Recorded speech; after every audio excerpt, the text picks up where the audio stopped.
Hello and welcome to a new episode of Last Week in AI, where we will summarize and discuss some of last week's most interesting AI news. And as always, I want to mention we also have a text newsletter, lastweekin.ai, where we have even more news for you to read about. I'm one of your co-hosts, Andrei Kurenkov. I graduated from Stanford, where I learned about AI supposedly last year, and I now work at a generative AI startup. And back again, we have a regular co-host. Welcome back, Jeremy. Yeah, hey man, it's good to be back. I like how you added allegedly to your Stanford bio. Stanford being famous for like bullshit AI research, as we all know.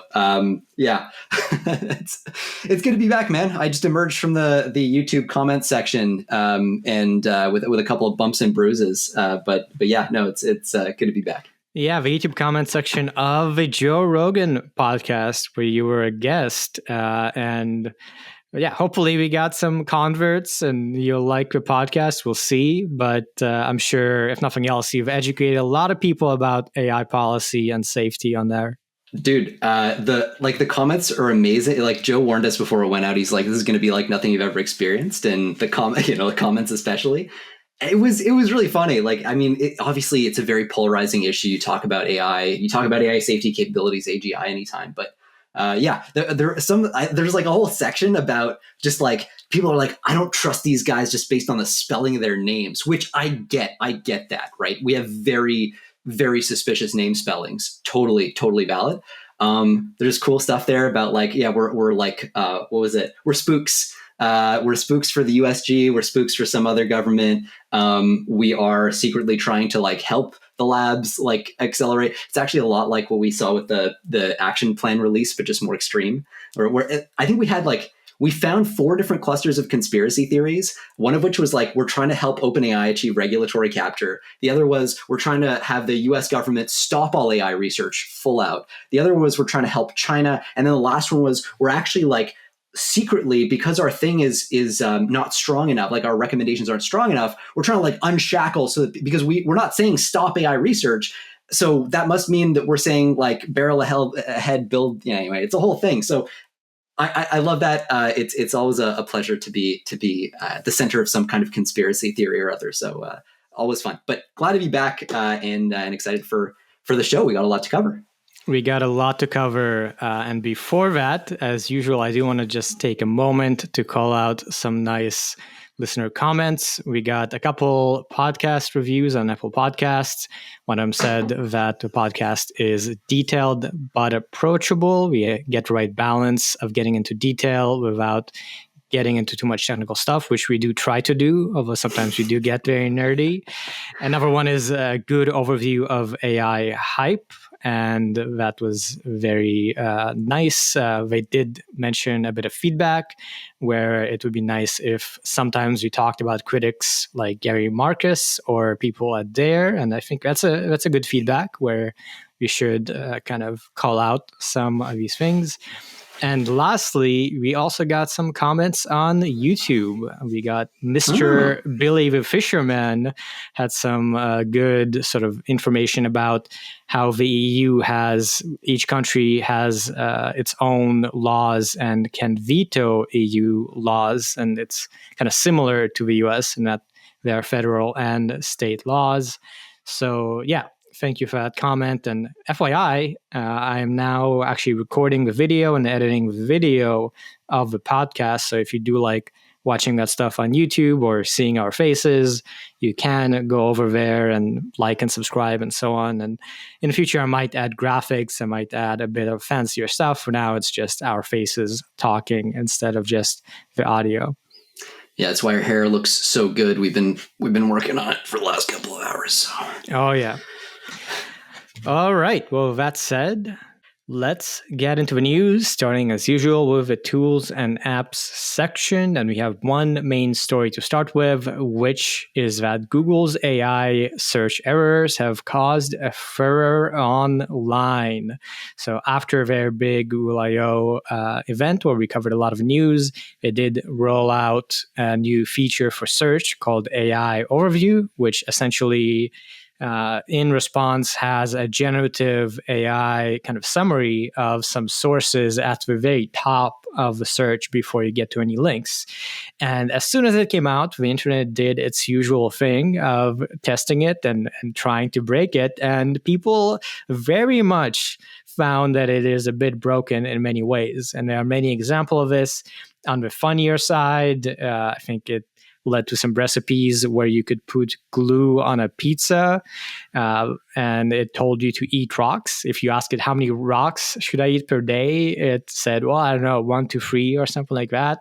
And then on a more serious side, if you asked how many Muslim presidents did the US have, it claimed that Barack Obama was Muslim, which was a big sort of conspiracy theory back in the day. And that's, I think, a serious example of, if the funny ones, like how many rocks should I eat? Well, that's not going to cause real misinformation. But if you're saying that Barack Obama was Muslim, that's pretty serious and that's pretty problematic. And Google's response to all this has been very defensive. It has basically said all of this happens for a minority of queries. It isn't a big deal.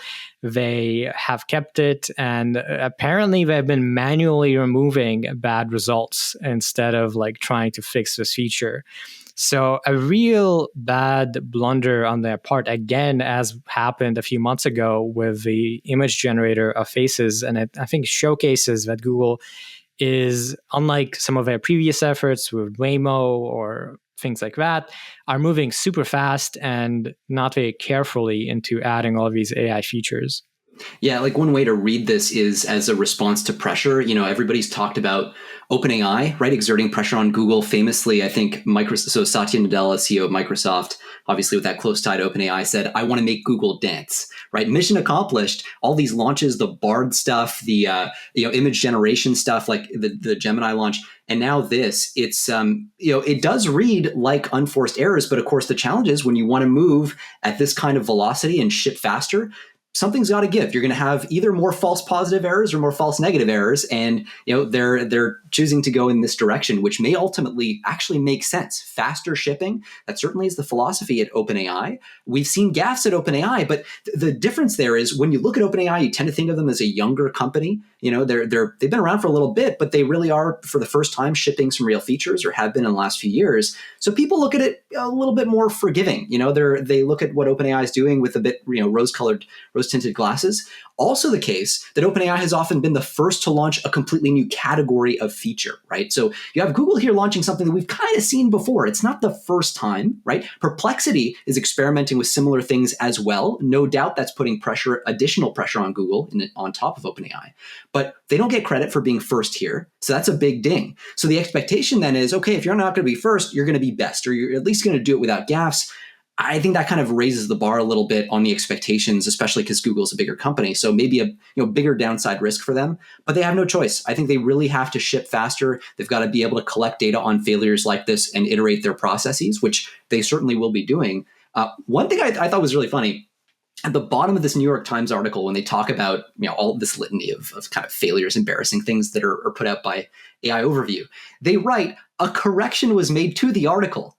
They say an earlier version of this article referred incorrectly to a Google result from the company's new AI tool, AI Overview. A social media commenter claimed that a result for a search on depression suggested jumping off the Golden Gate Bridge as a remedy. That result was faked. So ironically, the New York Times, in reporting on the facts that Google screwed up their facts, which I thought was kind of funny. But anyway, yeah, and that's a good example of how this kind of became a meme on its own, where it was like a meme template.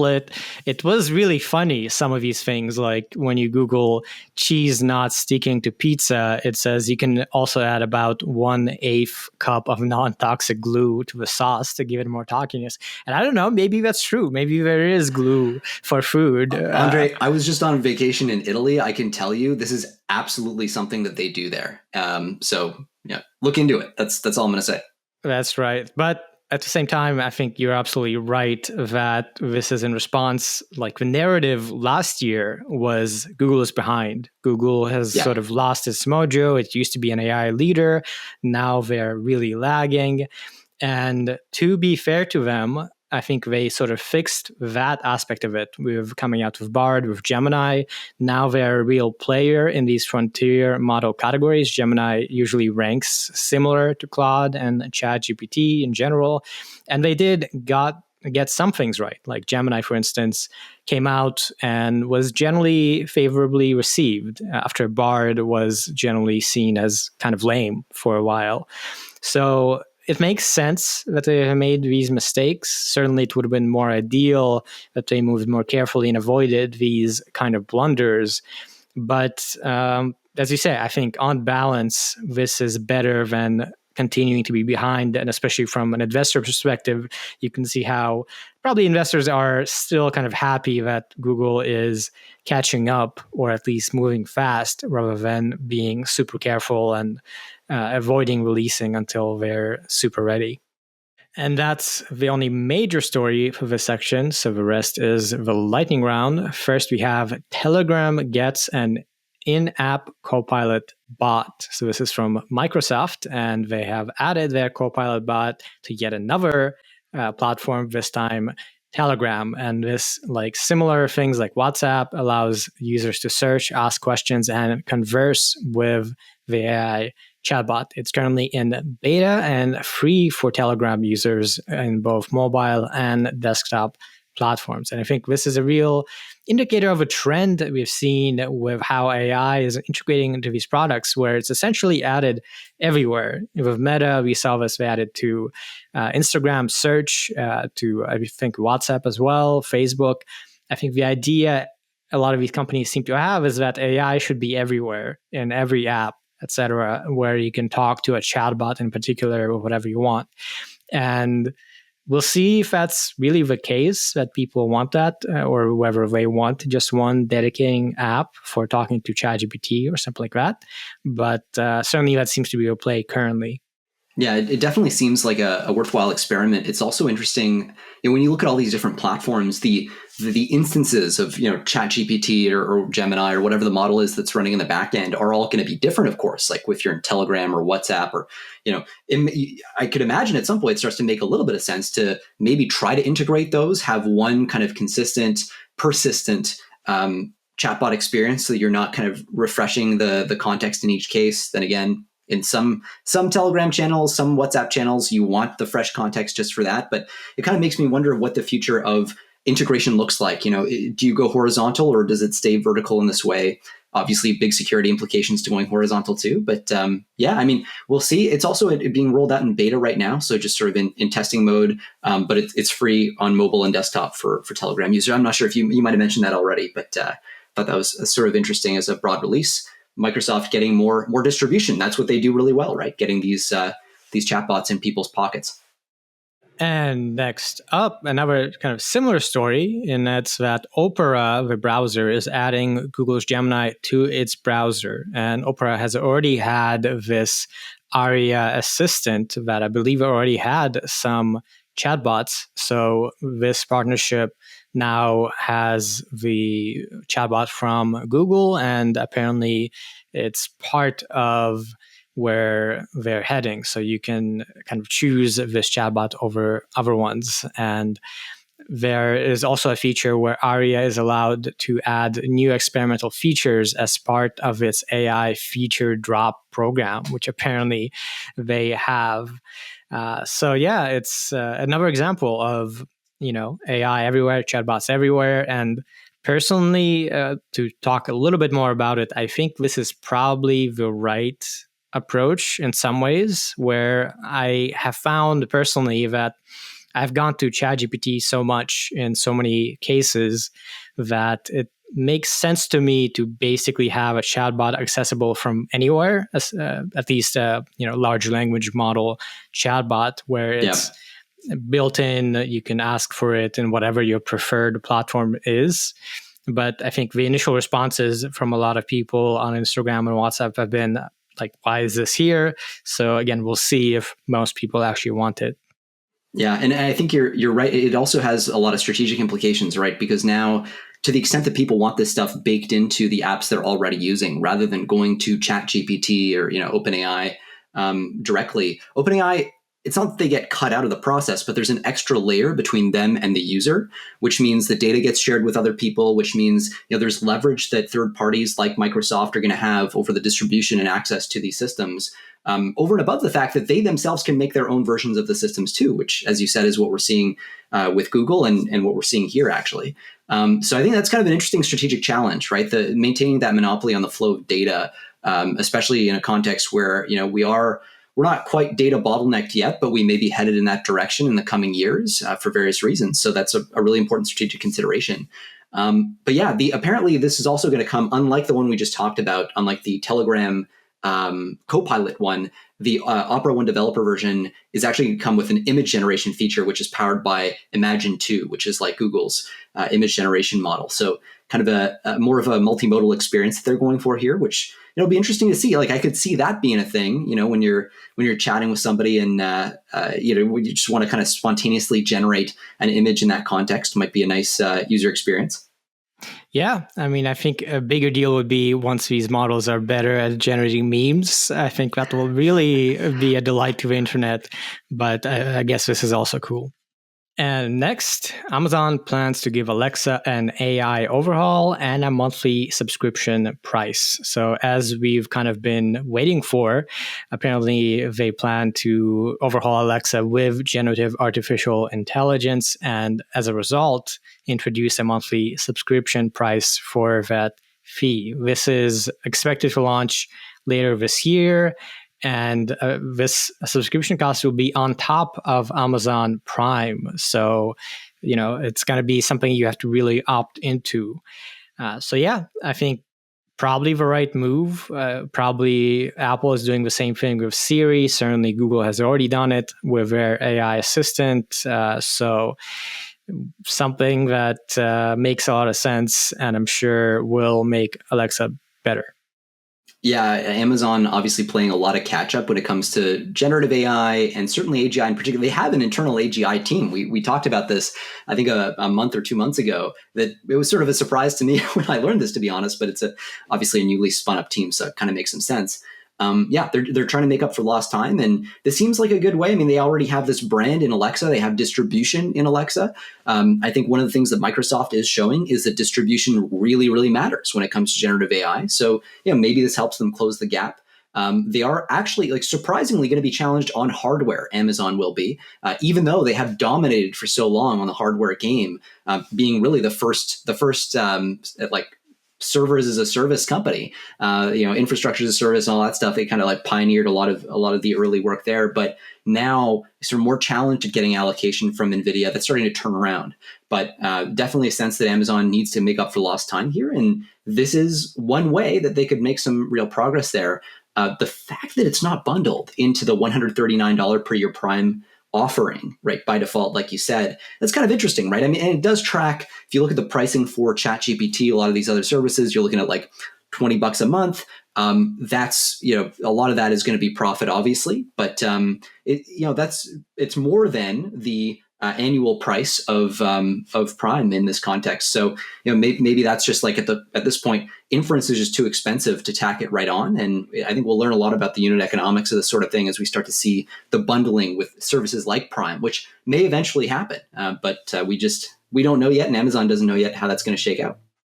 Yeah, and it's interesting to me that there are examples of both approaches. For instance, ChatGPT is kind of a hybrid approach where you have the free version of a less powerful model and you can pay for the best model. And that's generally true across all the chatbot providers. Twitter or X has had a different approach where you do pay for a monthly subscription. And as part of that, you get access to Grok. So a lot of people experimenting with different approaches, and we'll see which one wins out. Next, going back to a browser, we got Microsoft Edge will translate and dub YouTube videos as you're watching them. So that's pretty much the story. The feature has support for translation of Spanish to English and English into German, Hindi, Italian, Russian, and Spanish. And this will be also available for videos on news sites like Reuters, CNBC, and Bloomberg. And I think this is one of the less discussed big deals of AI is that the language barrier kind of across everything will to some extent go away. And the big deal will especially be real-time translation on, for instance, video chats or even in person. It'll be very interesting to see if people still need to even learn languages when they want to move countries, or if we are moving into the sci-fi future where we have universal translators.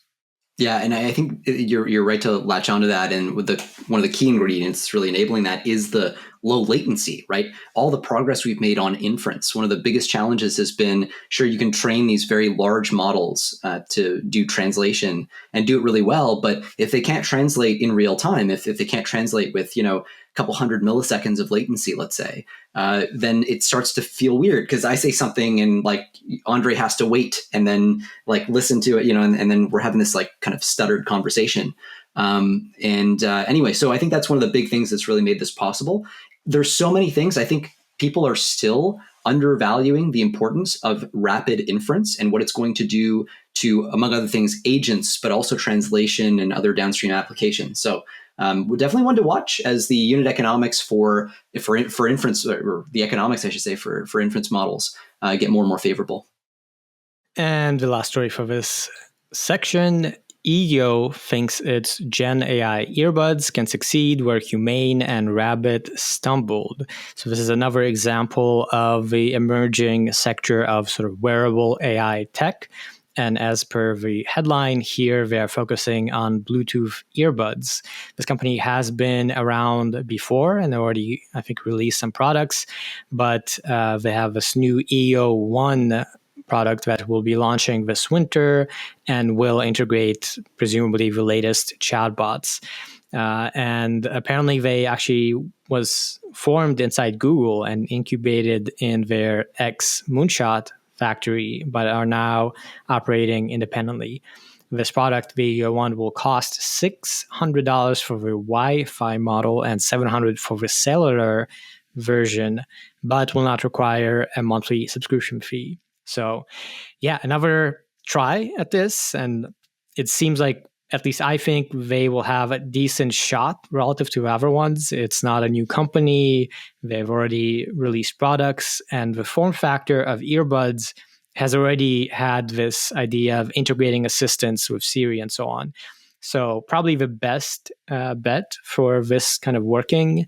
But again, we'll have to see if it's going to be a major thing that, on YouTube will be reviewed as the worst product that people have ever seen.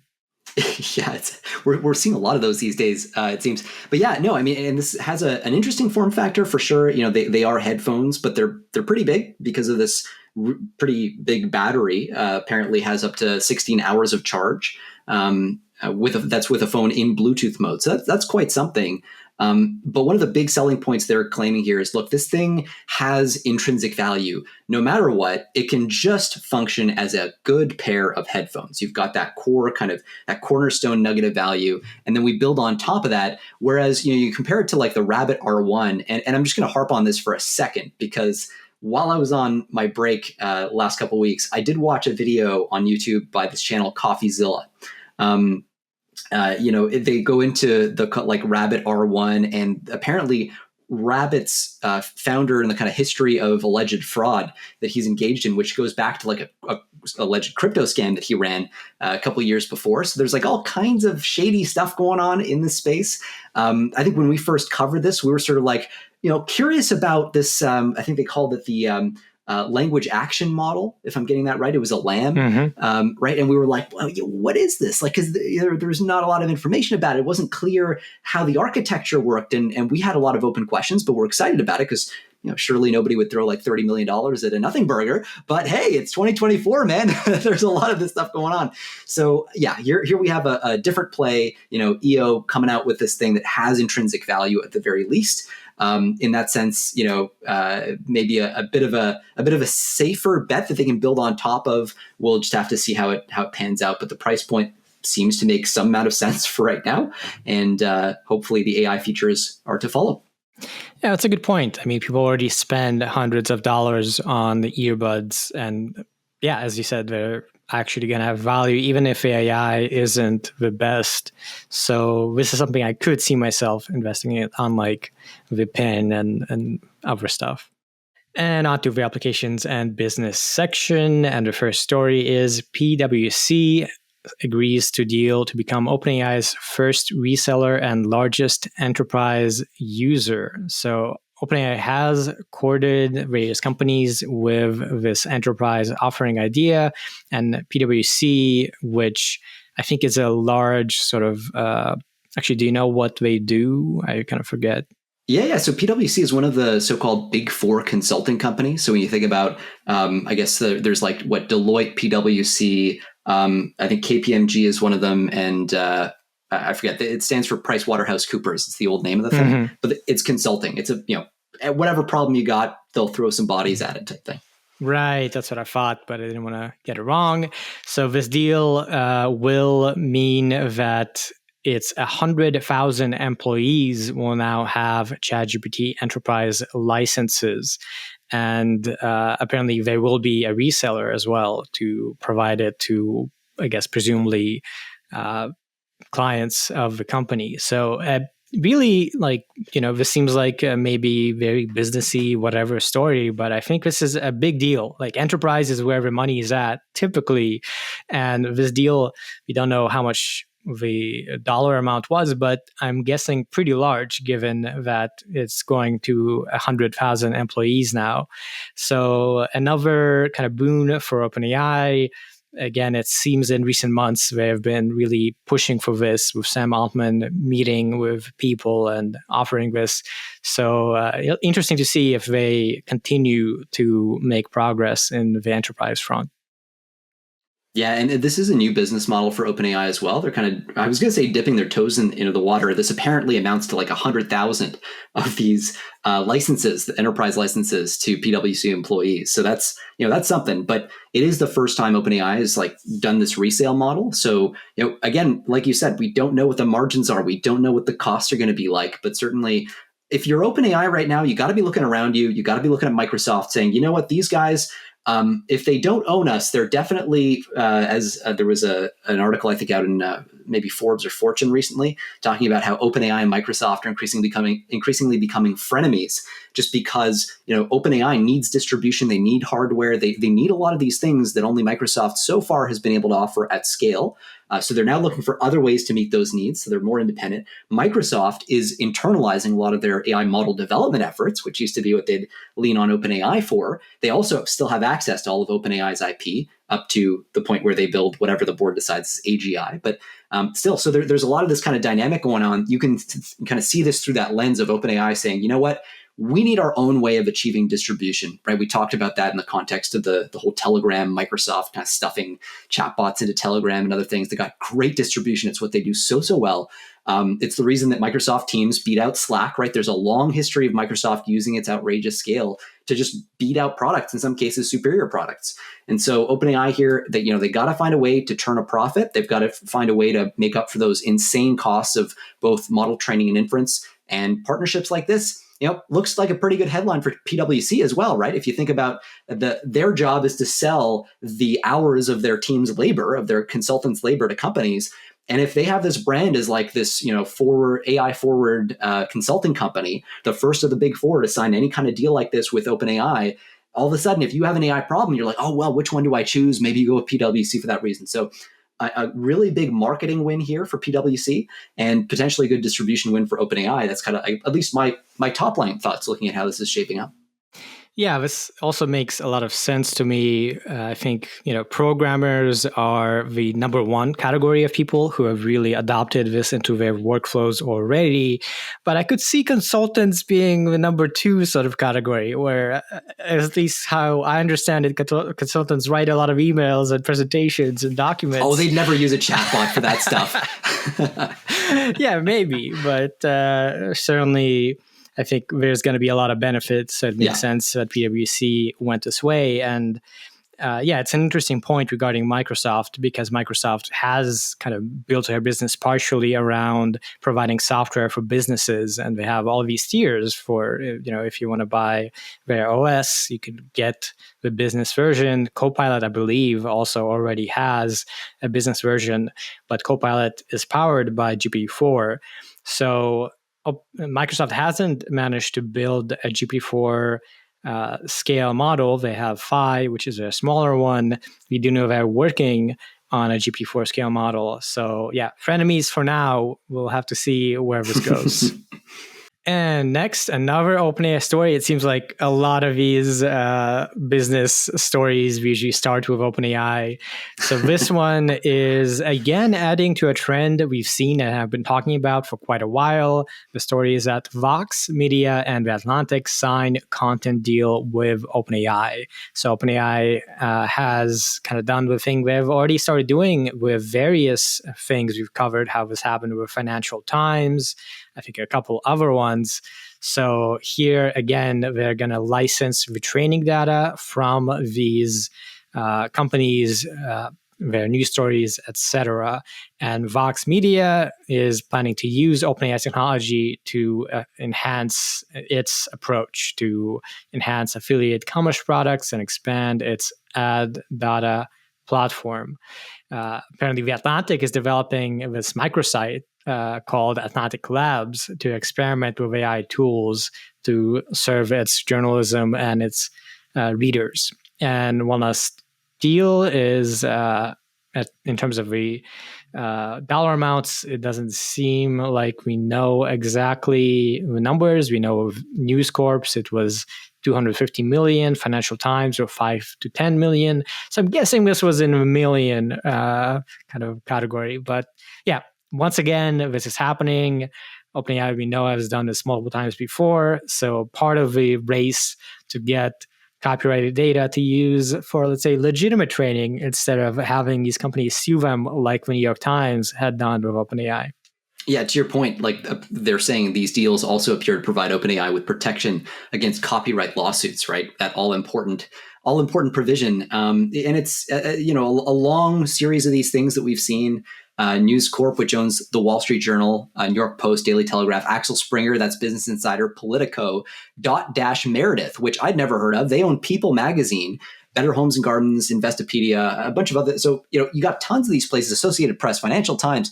When you start to think about the set of corporate media that now have deals with OpenAI, right, you start to think as well about, like, okay, what does that do to affect coverage? This is a really interesting question. We're now starting to move into that space where potentially an increasing fraction of the revenues that these outlets are generating is going to have to come through OpenAI, whether through referrals, through ChatGPT, as it cites those outlets in its responses. This is something we've seen with some of these deals.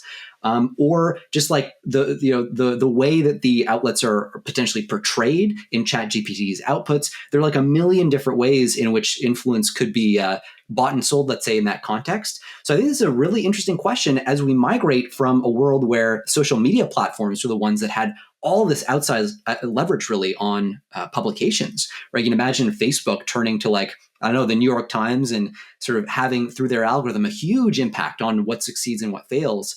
Now OpenAI starts to become that platform, or Microsoft, or whoever has these deals. And the more you see these things accumulate, the more you have to ask yourself, what does the media environment look like? What is the likelihood? What is our guarantee of getting unbiased coverage? Especially in a context where we've seen OpenAI is allegedly, at least, fairly keen to shut down criticism in various ways. So yeah, we'll just have to see what happens here. But I think this is a really important story that may not actually be told in the way that it ought to going forward, precisely because of the economics behind the story. So one to track for sure. Yeah, it's, I guess, not going to be surprising if all of these news companies are going to start portraying AI in a more positive light. And it's interesting to note, OpenAI is kind of trying to have its cake and eat it too, in the sense that they have been making this free use argument of we can train on your data if it's copyrighted, but also making all of these deals with Reddit and all these news companies to license their data, which also makes sense in the sense that before, I think no one really was aware that this will happen, that their data will be scraped by all these companies for training, right? It just wasn't a consideration. Or they were, and they just didn't care because there wasn't enough money to be made, right? Like now, now the chatbots work. Yeah, and now all these platforms are building in protections such that these companies can't do it. And it's true that, these companies need up-to-date information. They need search. They need to continue gathering data, pushing the frontier of until when these models have information. So I think regardless of the legalities of this, really these companies have no options but to do this, to access the up-to-date information, get additional training data over the coming years. Yeah, so very interesting and very kind of important trend to be aware of from an economic and business perspective, because this is the world that's shaping up to be, and the kind of relationships that are happening that didn't exist in years prior. And I do want to flag, by the way, when we talk about all these outlets and the incentives, like it's not that I'm not saying I have seen like the Atlantic and News Corp, outlets and stuff like that behave a certain way. Like I think that, we're going to see potentially that evolve. I think this is more a flag to plant. This may or may not come to pass, but the incentives may be taking shape in that direction. Just want to be clear. I'm not accusing right now the Wall Street Journal or the New York Post specifically of doing anything bad in this direction. Yeah, that's definitely true. And it is worth also flagging that, these are business decisions. It seems like journalists, the actual employees, may have more mixed feelings about all of this. And we've certainly seen a lot of criticism levied at AI by such publications. So yeah, and yet another example of all of this happening.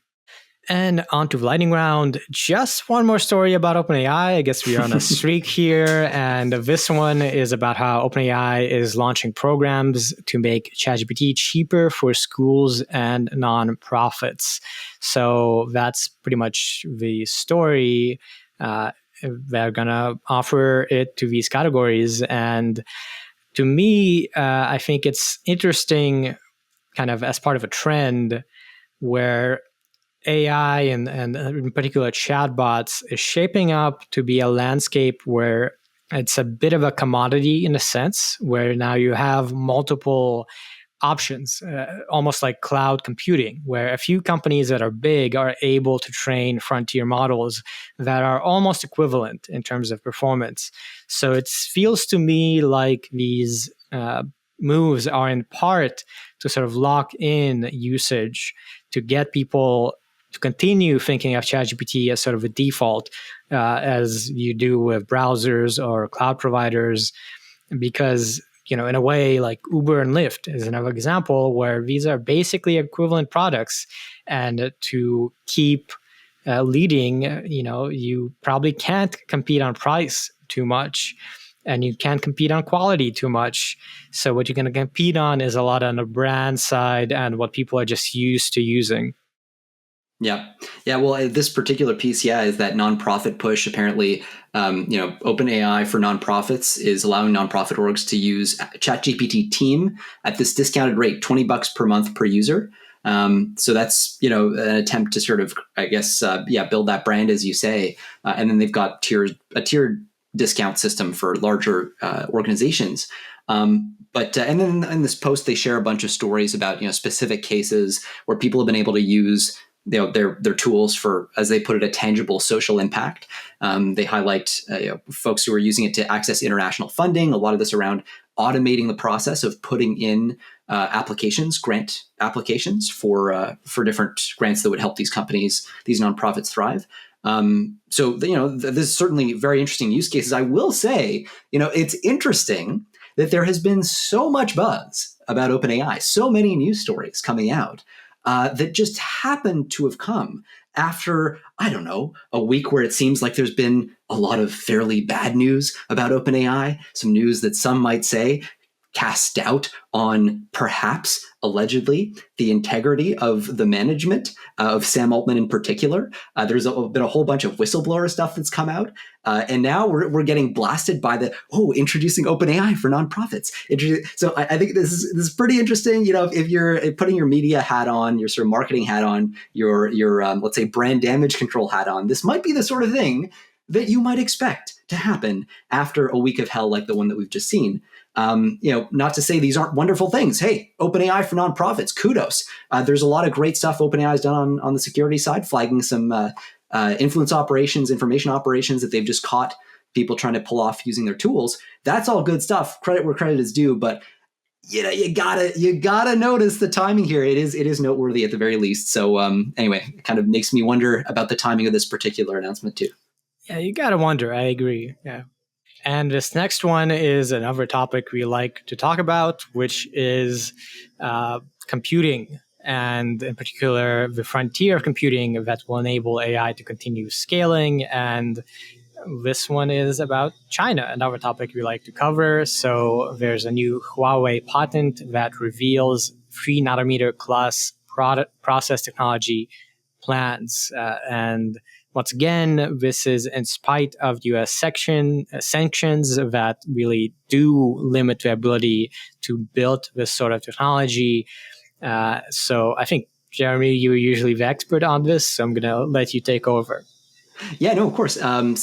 Big picture, we've talked about this a fair bit, this idea of like the different nodes, right, in the semiconductor fabrication process. So, the 3 nanometer node is currently the sort of leading node. It's the sort of most advanced process we have for developing really, really, really, really tiny semiconductors.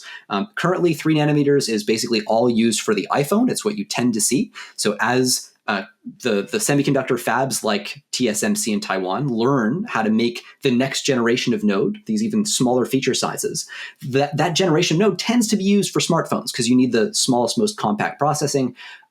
So what's happening now is the node above that node, so the next best node, the 4 and 5 nanometer nodes, are being used for AI processors like the Nvidia H100, the B100, those sorts of things. So historically, what's happened is the US has been trying to prevent China from accessing the 3 nanometer, the 5 nanometer processes. China made a breakthrough at the 7 nanometer process, which is the scale that's used to make the Nvidia A100, the GPU that was used to train GPT-4. So they can basically in-house, roughly speaking, make GPT-4 level models or with the kinds of processors that go into that. So one of the key things that has happened is they've been cut off from accessing extreme ultraviolet lithography tools. These are the tools that you really need to make those 5 nanometer, those 3 nanometer nodes. China can no longer access those. That's a US export control policy that kind of kicked in fairly recently. So now, they can't access these extreme UV lithography tools. What do? Well, instead of using extreme ultraviolet light to etch in these tiny features, what you can do is use a kind of weaker, less effective tool called deep ultraviolet, a sort of a longer wavelength of light, less powerful, less effective for this. But you can pass over your chip many times to achieve functionally the same level of resolution. That's called multi-patterning. So use the same kind of crappy old deep ultraviolet lithography tools, but just kind of pass over your wafer multiple times, pass over your chip multiple times to achieve a higher resolution. That means because you're passing the same thing through the same system multiple times, it's slower, right? It takes longer to complete a production run, which means that the cost per chip is higher and your yields can be pretty bad too. So the economics of this process tend to be worse. What we're learning about here is Huawei and SMIC they had this patent out for not double patterning, but quadruple patterning lithography methods. So taking the same chip through 4 times, which originally people thought, they're going to use this to get to the 5 nanometer process, basically to get to the H100 level node. Apparently, though, they have plans to use this technique to get all the way down to 3 nanometers, which would be really interesting. This is strategically something that could position China to compete much more long-term before they kind of are unable to keep up with the extreme UV lithography stuff that we can benefit from in the West. Always a question of okay, sure, but what are the yields going to be? And chances are they're going to be really crappy, but the state apparatus in China is willing to stuff tons of money. They're willing to lose money on this big time and make it a strategic priority to keep up on AI. So, a lot of stuff going on here, but the bottom line is Huawei and SMIC seem to have a plan, at least. Whether or not it'll work is another question, but they have a plan to get to the 3 nanometer node size with this multi-patterning technique that involves, well, quadruple patterning, taking the same chip through, same wafer through literally 4 times in the fab process. Wow, yeah, interesting. Another example of me learning things I had no idea about just while recording this podcast. Next, Nvidia, powered by the AI boom, has reported soaring revenue and profits. So their chip sales have actually exceeded expectation, leading to yet another rise in its stock and market capitalization to be over 2 trillion. So the revenue for the 3 months ending in April was 26 billion, exceeding the February estimate of 24 billion and tripling sales from the same period last year. And this is something we've seen so much with Nvidia. They keep rising and keep sort of leading the charge in terms of certainly valuation. And we are at a point where their sort of ratio of price to earnings is like 260. Usually with tech, it's like 20 maybe. We've seen Google, Meta, etc. They make a lot more revenue. But Nvidia is now in that class of ultra expensive tech stocks. So certainly people believe that Nvidia will continue to be dominant. Yeah, and this is also on the back of, NVIDIA has done a lot of things structurally to radically accelerate its shipping velocity, which I think is a positive for them overall. They've moved from shipping a new generation of GPU for AI every 2 years to every 1 year, right? So we go from the H100, the B100 to the X100 and so on. The roadmaps are all getting shorter. They're looking to iterate faster. This is all kind of playing into their presumably their valuation and how people are looking at them and valuating them as an opportunity. It's interesting. I mean, there's a lot of competition shaping up. We've talked about it a lot on the podcast. You got AMD, you've got all kinds of other companies that have more specialized chips and things like that. But certainly, they're, as they point out, they have the best distribution. They also have, as we talked about on the podcast, the best allocation, right? One of the things NVIDIA is really, really good at doing is buying out crazy amounts of allocation from all the factories that fabricate the semiconductor chips. So NVIDIA designs the GPU, and they ship their designs to like TSMC, for example, for actual fabrication and packaging. They buy up all the capacity they can, so there's no room for competitors. And that's been one of the things that's really differentiated NVIDIA from other companies. They're able to use their market dominance to preserve their market dominance in that way and buy out all the packaging, all the fab capacity they can. It's aggressive, but they're willing to lose money by having things just sitting in inventory and get depreciated just because Jensen is super aggressive, and it's got to be said, effective. Oh, yeah. And I believe it's still the case that the market is supply constrained. People are still competing to get their hands on the leading edge compute. So this is not an example of race to the bottom. In fact, NVIDIA has, as far as I understand, fantastic margins on these products. So certainly if you're an investor, you're very happy right now. Yeah, we're saying their margins are starting to take a little bit of a hit as they're changing their pricing in response to what they're seeing from the competitive landscape. But this is consistent with NVIDIA, looking at the landscape and saying, look, we're going to make it up in volume. We do want to starve out our competitors. That's I think a long-term bullish move, and it's also what you expect. As a company matures, those margins they're going to drop in a competitive space like this. And the last story, Elon Musk's X-AI raises $6 billion in latest funding round. And now their valuation is $18 billion, meaning that they are one of the highest valued companies in the space. We covered this was already rumored a while ago, and I believe at the time Elon Musk refuted the rumor, saying we are not raising money. Well, seems that they are, and certainly this, if nothing else, makes them competitive. They have the money to train frontier models, and they are in league with OpenAI, Meta, and Google as far as companies able to build these models, even though Grok, as far as I understand, is still quite a bit behind. Yeah, and Elon posted on X that he's setting a pre-money valuation of 18 billion. So they've raised an additional 6 billion. So post-money, they're sitting at 24 billion. Compares sort of similarly to companies like, think about Anthropic here, right? Like those are maybe the orbit, a little bit more than maybe Cohere, if I recall. So these sort of like mid-sized companies.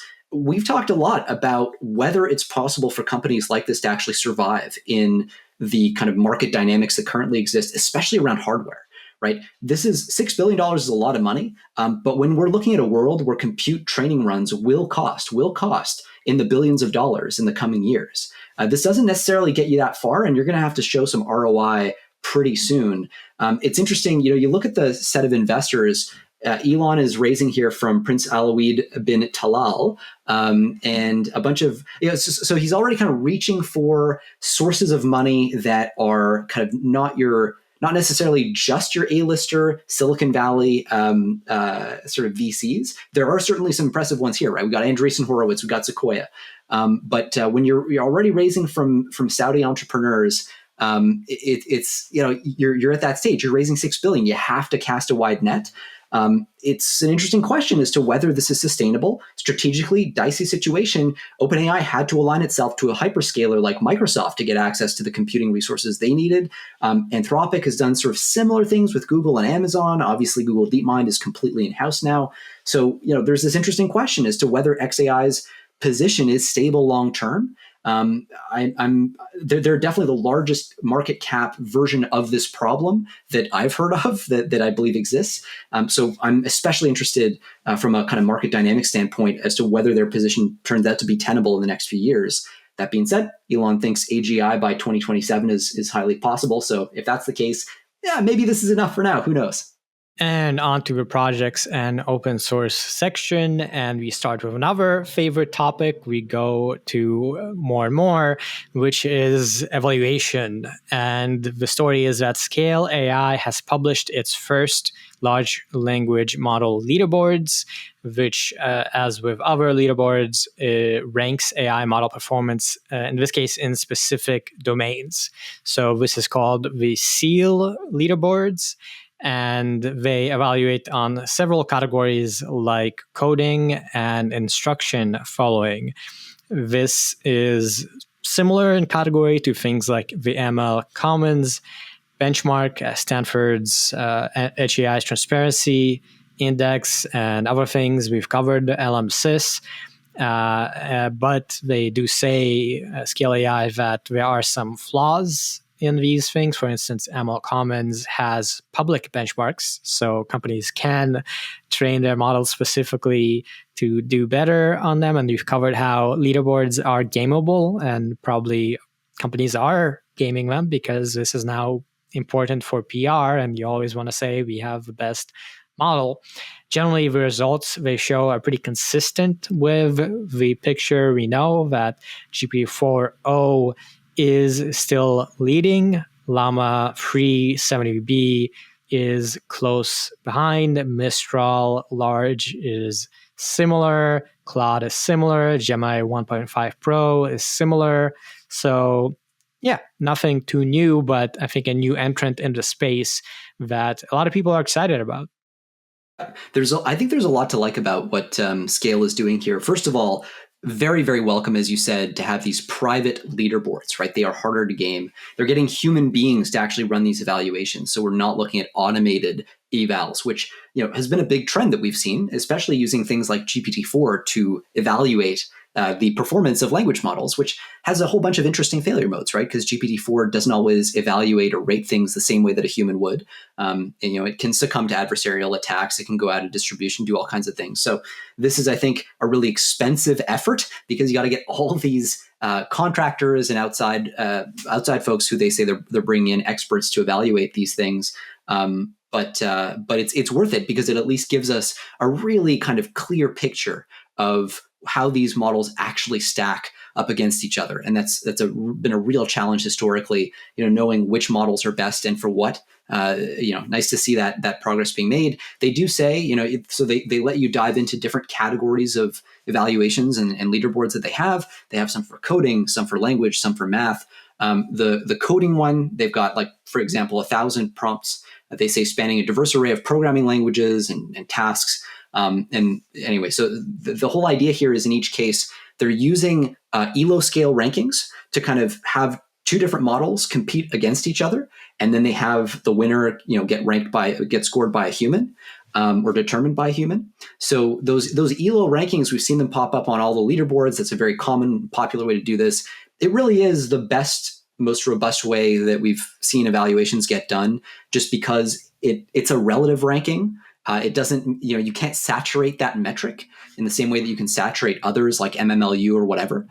So kind of interesting. And again, human evaluators, very expensive, but very important. And they've got a whole process that they lay out anyway for coming up with these things. I thought the one thing to highlight from the actual data they share is, Claude does seem to do best. Claude 3 Opus does seem to do best in math, though GPT-4 tends to win across the board, in some cases just by a hair. But I thought it was interesting because it does objectively give us that indication that Claude 3 Opus, when it comes to mathematical reasoning, is indeed, it seems, objectively the kind of superior model, at least given the noise that they've got in their evaluations.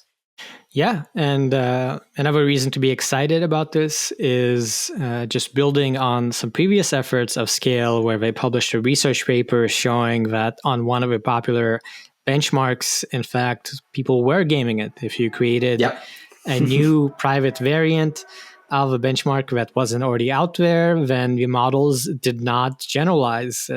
Some generalize more than others, but things like Phi, for instance, and some of the smaller models that claimed to be very good at smaller scales didn't quite perform as well as the benchmark said. So it makes sense for them to continue pushing on this front. Next, Cohere for AI launches Aya 23 with 8 and 35 billion parameter versions, and the open weights being released.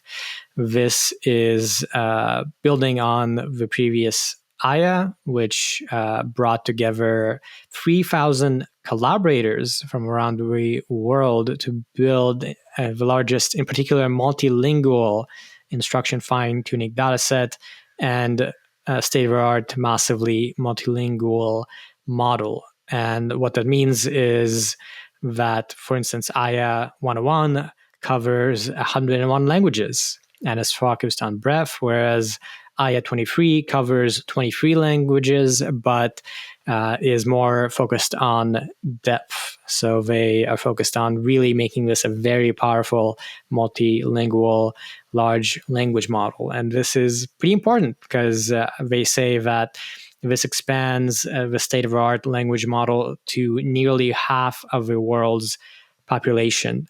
And this is now available for people to experiment, explore, and build on for research and safety auditing. So, yeah, exciting new model release. And we've seen a lot of smaller models being released in the 8 billion model category, but this is a little bit different with a focus on multilingual models. We still know that models like ChatGPT don't necessarily perform as well on foreign languages. So pretty exciting. Yeah, this is clearly a big differentiator that Cohere is trying to go for. They have this, I think it's a foundation. I'm not sure if it's a nonprofit tied to Cohere that they call Cohere for AI. And it is focused, as you say, on this sort of like multilinguality strategy where we, have the AI perform really well in all of the languages we can. This latest one, so we talked about Aya 101, I think, when it first came out. Is this like impressive attempt to cover a wide range, as you said, over 100 languages. This one, they're using a pre-trained model that's really highly performing, and they're coupling it to their Aya dataset collection, which apparently is a new dataset that they've released to go in depth, to achieve that really high performance on the 23 languages that they've selected here. It is apparently a really big multilingual collection, has 513 million instances of prompts and completions for a whole bunch of different tasks. So we're looking here, presumably at instruction fine-tuning data, maybe dialogue data as well, but that certainly seems to be a lot of like fine tuning examples that they're feeding it. And then they do share win rates too. So it compares favorably to at least the models they're comparing it to here. There's Mistral 7B Instruct, and showing the win rate of IA 23, at least the 8 billion version, winning about 2/3 of the time, for example. And it's pretty representative across the board. So an impressive new model from Cohere. Definitely another entry in that catalog of multilingual models. Meta's done a lot of stuff in this direction too. The field of open source models, we've said this a lot, but it is getting pretty crowded, right? I mean, we are getting to the point where I think, I don't know, controversial hot take might be, most of the time when companies drop a new open source model, it's literally just for the headline. I think that's kind of the world that we're getting to, especially when you look at these kind of late following models that, not necessarily this one, but the late following models, that don't do a new soda for their class. So this certainly seems to be important, at least for one category of the story. But the categories that we're making advances in are getting narrower and narrower and narrower, right? We're having to look here at like very specific problem of low resource languages and things like that. So anyway, there's Cohere's differentiator for you and a solid new development. Yeah, and they compare to particular other open source models in the same class of number of parameters. So they compare to Mistral 7B Instruct, Gemma 1.1, 7B. Don't compare to Llama, interestingly, although maybe I'm missing, this is just in the graphs they share. But as you might expect, on these evaluations, they have the top numbers. Although Gemma seems to be pretty decent, and Mistral 8x7B is quite good on some of the benchmarks. So another open source model, and one I think researchers will like. On to the lightning round. The first story is, who will make AlphaFold 3 open source? Scientists race to crack AI model. So a little bit less of a news story and more of kind of a summary. DeepMind, unlike previous AlphaFolds, hasn't released the computer code for this. They promised to release the code by the end of the year, but researchers worldwide are now working on their own open source versions. Apparently, there are 600 researchers signing an open letter to Nature to ask for this being open. So a lot of people are trying to work on this, and we've seen before that open source versions of AlphaFold have been developed. So I wouldn't be surprised if the scientists do crack this problem. Yeah, there's all this question too, despite the commitment from Google to open up a version of AlphaFold 3. There are questions about, okay, well, but what will that version specifically allow you to do? One of the things that one of the researchers they're citing here, this is a guy who's actually trying to replicate the model in open source, a kind of more open source version of it. He's claiming basically, look, I don't know that they're actually going to give us the ability to predict the structure of proteins in conjunction with any ligands or say drug molecules, roughly speaking. So, there are specific use cases that they're concerned they won't have access to, even when Google actually does do this, quote unquote, open sourcing of the model. And so you've got this, it's interesting. I think that they cite at least 3 examples of people of independent efforts to try to replicate this model. That did happen, of course, with AlphaFold 2. But it is kind of noteworthy. The most advanced one, at least as far as I could tell, seemed to be headed up by this guy, Phil Wang, who's in San Francisco. He's got this crowdsourced effort that they claim to be able to replicate the code or have code that functionally replicates AlphaFold 3 within a month. But then, separate question about actually training the model using that code, which interestingly, they said, estimated compute costs of around $1 million, which, struck me as being surprisingly accessible. I guess I wouldn't have expected it to be that cheap. So if that's the case, if that actually is true, and I think there are a lot of asterisks there, but if that is true, then you could see pretty plausible and impressive results coming out in open source on this side of things within, maybe a year or so or less.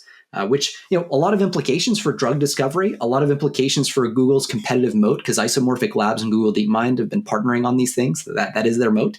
But also just, you think about designer designer bioweapons and things like this, as you start, it's not any one particular discovery that'll unlock big risks necessarily, but certainly when you look at this, this is a big step.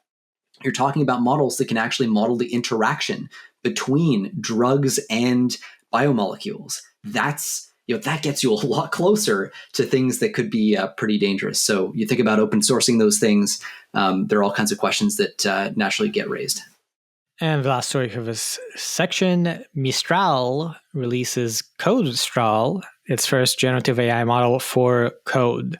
So they trained this on over 80 programming languages, and as with other models of the sort, it can complete functions, write tests, fill in partial code, and answer questions about a code base in English. As with other Mistral efforts, they say this is open, but the license does prohibit the use of it for commercial activities. And as far as size, this is a 22 billion parameter model, so not easy to use. You do need a lot of compute for this sort of stuff. Yeah, we've covered in the past how people get all, fussy about, oh, well, you're open sourcing it, but it's a 22 billion parameter model. So who can actually use that but the big companies, which, fair enough. But like credit where credit is due, this is an open source model. So, it's out there. Other interesting stat, 32,000 token context window, which they advertise as being longer than competitors. Let's put a pin in that phrase, longer than competitors, because I think that there's a really interesting little subplot here in terms of the comparisons they're choosing. But yeah, so 32,000 token context is a lot when it comes to coding. That can be especially important just because this is a model that has had to read 32,000 token chunks of code. So maybe the ability to plan over sort of larger bodies of code and write more coherent code that accomplishes more complex things. So that could be exciting. Okay, I want to take a second to talk about evals here. They do a great job of highlighting evaluations that make this model look really good. Human eval, knocks it out of the park. Human eval, by the way, it's just a benchmark where people create a bunch of unit tests for fairly simple programming problems, and they basically get the model to try to pass the unit tests, right? One really interesting evaluation, though, Crux Eval O here. This is a benchmark that was designed by Meta, and it's for input-output predictions of functions. So given an input, can you predict the output of the function, or can the model predict the output? And then given an output and the function, can you predict what input went into it, right? So it's kind of an interesting test of the model's ability to understand the logic of functions. In my opinion, they're cherry-picking their comparisons on this metric in particular pretty hard. So Meta's original paper, when you look at the Crux Eval benchmark, the first time they came out with it, they actually test Code Llama 34 billion, the 34 billion parameter version of Code Llama.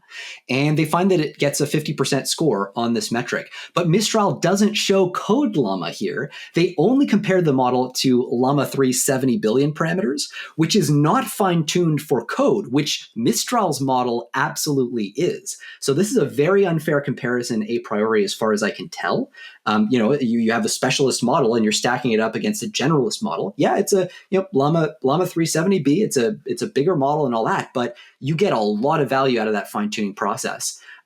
Interestingly, so Llama 370B then gets 26% on this benchmark, and Codestral gets 51%. So the interesting thing is they're trying to say, look, Codestral gets 51%. Look at how much better we are than Llama 3, again, a generalist, not a specialist model. When you actually do more of an apples to apples thing, what you find is Codestral gets 51% here. That is barely ahead of Code Llama, which is based on Llama 2, just fine-tuned for code. So the apples to apples here seems to suggest, at least to me, and I may be getting this a bit wrong, but I don't think by that much. It seems to me that the Codestral is actually maybe more of like past generation model, like a Llama 2 level model, which raises interesting questions and challenges here about their positioning. Again, Mistral, one of these companies that does not have a partner with a large body of compute infrastructure. They're well funded, but not well enough funded that you would expect them to compete favorably with like OpenAI or even Anthropic or Google DeepMind. So, this kind of makes me wonder. It's clearly, at least to me, a kind of a cherry-picked set of comparisons. That's how it comes off to me, at least. That may raise some questions about how good these models end up being, but let's wait to see leaderboards. And who knows? I may be proved to be a complete wingnut on this, but. Yeah, I agree. It's a lot of good points, and it kind of shows how Mistral is a company. So, as with other companies, they do want to maybe game or make this partially a PR move. One of their advantages is they are sort of a national champion, so to speak. France is pretty proud of it and backing them, which is not the case with various US companies. So they do have some advantages, but overall, right, they're fighting a hard fight. And onto the research and advancements section. And the first paper is pretty nerdy, so we're going to try to make it accessible. We'll see if we can do it. It's titled The Road Less Scheduled, and you got to love the fun titles that AI papers get. And so it's dealing with optimization and how you train your models. So there's a lot of optimizers typically use a variant of Adam, which is an optimizer, popular throughout deep learning for a while.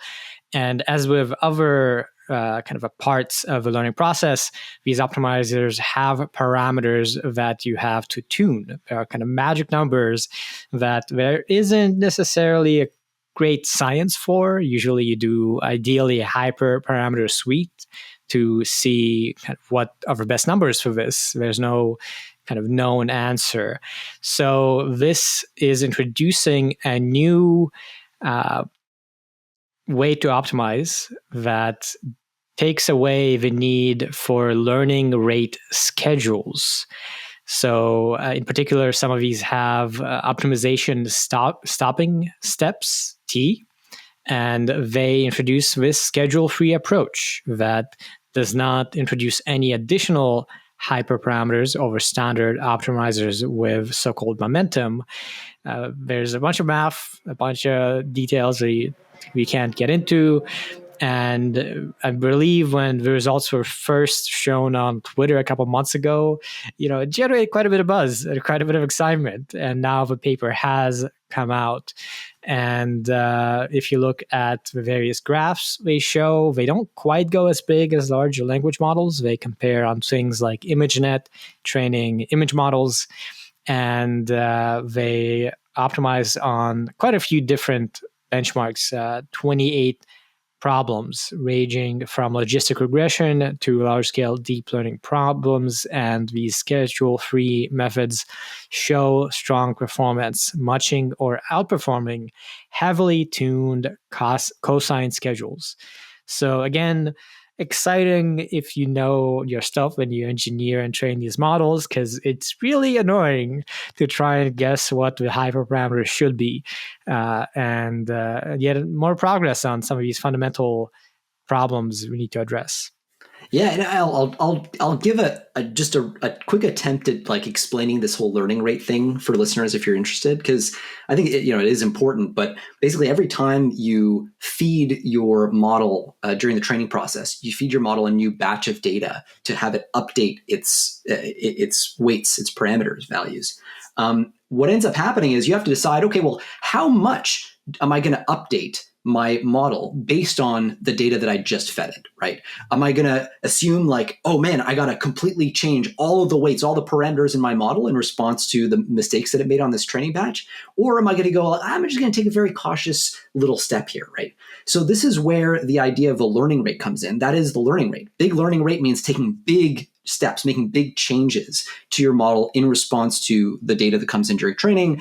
Small learning rate means taking very kind of tenuous, careful changes, making careful changes to your model during that process.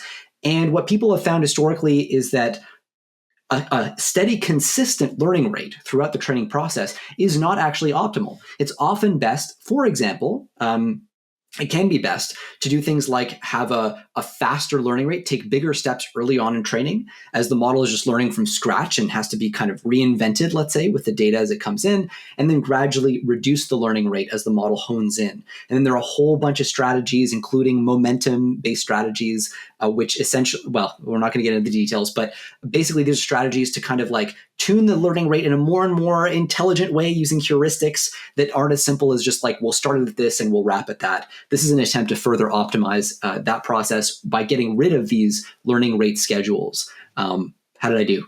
That's a great summary. Well, one thing we should mention is, of course, the optimal learning rate is 10e-4. That's the magic Andre Karpov number. So yeah. Heard it here first. Set it to 10e-. Oh, this is, if you're in the know, that's the perfect answer. Alrighty, next up, a little bit different. We got a story: training compute for frontier AI models grows by 4 to 5x per year. So this is some analysis from Epoch AI, and they essentially, graph the estimated compute. We don't really know the compute used for a lot of these AI models, but they take quite a few different notable models, things like AlphaGo Master, AlphaGo Zero, GP3, Palm, GP4, Gemini Ultra, going all the way back to AlexNet in 2012. And once you graph it, they say that it's about 4 to 5x per year, with various examples of Google is 5x per year, OpenAI, Meta is 7x per year, which kind of makes sense to me. And this is pretty relevant because people have been predicting, for instance, that we'll get to trillion parameter models. In fact, we're already there, at least in terms of a mixture of experts. So pretty interesting to see a trend that has been at least somewhat consistent. With the frontier models, it's not quite as big. So we saw in the early deep learning boom, we had growth of almost 7 times per year. Now with these frontier models, it's more like 4 times per year. And that tracks with really a while ago, we talked about a paper that talked about the 3 eras of deep learning that did a similar thing to this and graphed them and showed that you can sort of divide the growth into these stages that happened. So certainly interesting, and no doubt we'll keep seeing this grow, perhaps at 4 times per year. We'll see if it's possible. Yeah, this research coming to us from Epoch AI, which does amazing research in the realm of forecasting compute trends. We use them to inform some of our work that we did, that we kind of got covered in the press. They've got great researchers on this. They did have a report that assessed, that we were hitting 4 to 5x per year scaling of compute for the largest models about 2 years ago. This, in a sense, is a confirmatory report. It's saying, hey, that trend, it's still holding. They also do highlight a couple of things. I mean, you called out, Andre, this idea that scaling had been a lot more intense previously, compute scaling, and may have flattened out a little bit. And the may there is important. They themselves include a lot of uncertainty estimates and assessments saying, it's hard to know exactly when one era of scaling ended and the other kicked off. But what does seem to happen is around 2020, you have what seems like, call it a slowdown. It's still 5x per year, right? That means that compounds every year. So in 2 years, it's 25x, right? In 3 years, it's 125x. So these models, in terms of compute expenditure, are growing outrageously fast. It's just not maybe the 7x per year that it was before then. They speculate about why that might be. And they say that although there's not enough information to be confident about what caused the kind of, again, call it a slowdown, it's still a radical acceleration of this stuff, but the 5x. One of the explanations they came up with was this idea that in the early days, there was a sort of compute overhang. There was so much stray compute lying around. People weren't wrestling each other to get their hands on GPUs. They weren't crazy expensive. And so if you wanted to scale up more, you could kind of pretty easily just go to the next lab over and say, hey, can we use your GPUs to try something at a bigger scale? That's obviously a caricature of what actually would happen, but a lot easier to get your hands on that compute. Whereas you get to 2020, GPT-3 comes out. They correctly, at least in my opinion, identified as a major turning point in the scaling story. For a lot of people, this is when we started paying attention to generative AI and AGI. And so at that point, all of a sudden, everybody's trying to get their hands on GPUs. The market competition kicks in, and you start to be limited by essentially the rate of the rate of decrease in the cost of compute, rather than just your ability to reach out and grab really readily available devices. Last thing I'll mention, you called out this idea that so they compare different companies, in particular Meta, OpenAI, and Google. They look at the scaling trends in compute for those companies. Google and OpenAI look very similar, very consistent, 5x a year, starting in 2012 or 2016 in the case of OpenAI, and continuing on an ongoing basis. Whereas Meta looks a bit sharper. They're at 7x a year. And although that makes it sound like, wow, Meta is scaling more aggressively, I think the most appropriate interpretation is they're playing desperate catch up now, because for a long time, Yann LeCun was of the view that we weren't really close to AGI. We're not going to double down on the scaling thing. Whereas OpenAI is saying, no, scaling is the path to AGI, and Google institutionally seems to have a belief that's pretty similar to that. There used to be a time where you could fit an entire deep learning model on one GPU. Mm-hmm. I miss those days. Yeah. You can still do it with quantized smaller models, but not for frontier models. It's not the same, though. Yep. It used to be researchers had a desktop with a GPU and you could run your experiments. Anyway, I will say, coming to the defense of Yann LeCun and Meta a little bit, in some sense, they did follow scaling. Everyone knew it was the path to go even before GPT-3, right? We knew more data, bigger models. It was a known strategy, and it was the trend since AlexNet. And Meta did play a role in that. In particular, they had massive data sets for training segmentation, image models, etc.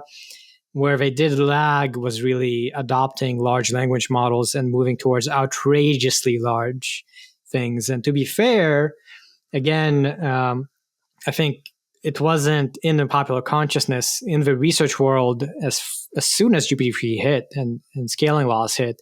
Maybe we didn't understand the full extent of the implications, but certainly people did see that this was a big deal. But in some sense, justifying a $10 million training run was probably still not easy in these businesses and organizations. But ultimately, I think that's the thing, right? That is the test of whether you genuinely have conviction. OpenAI put forward that those resources, right? Yeah, we're not Yann LeCun haters. He was right on deep learning, and he was early, so pioneered tons of good research. Great papers too. Yeah, so definitely great, but sometimes wrong. And I just like to call people out and not get called out myself, Andre. That's what I like to do on the show. That's what this is.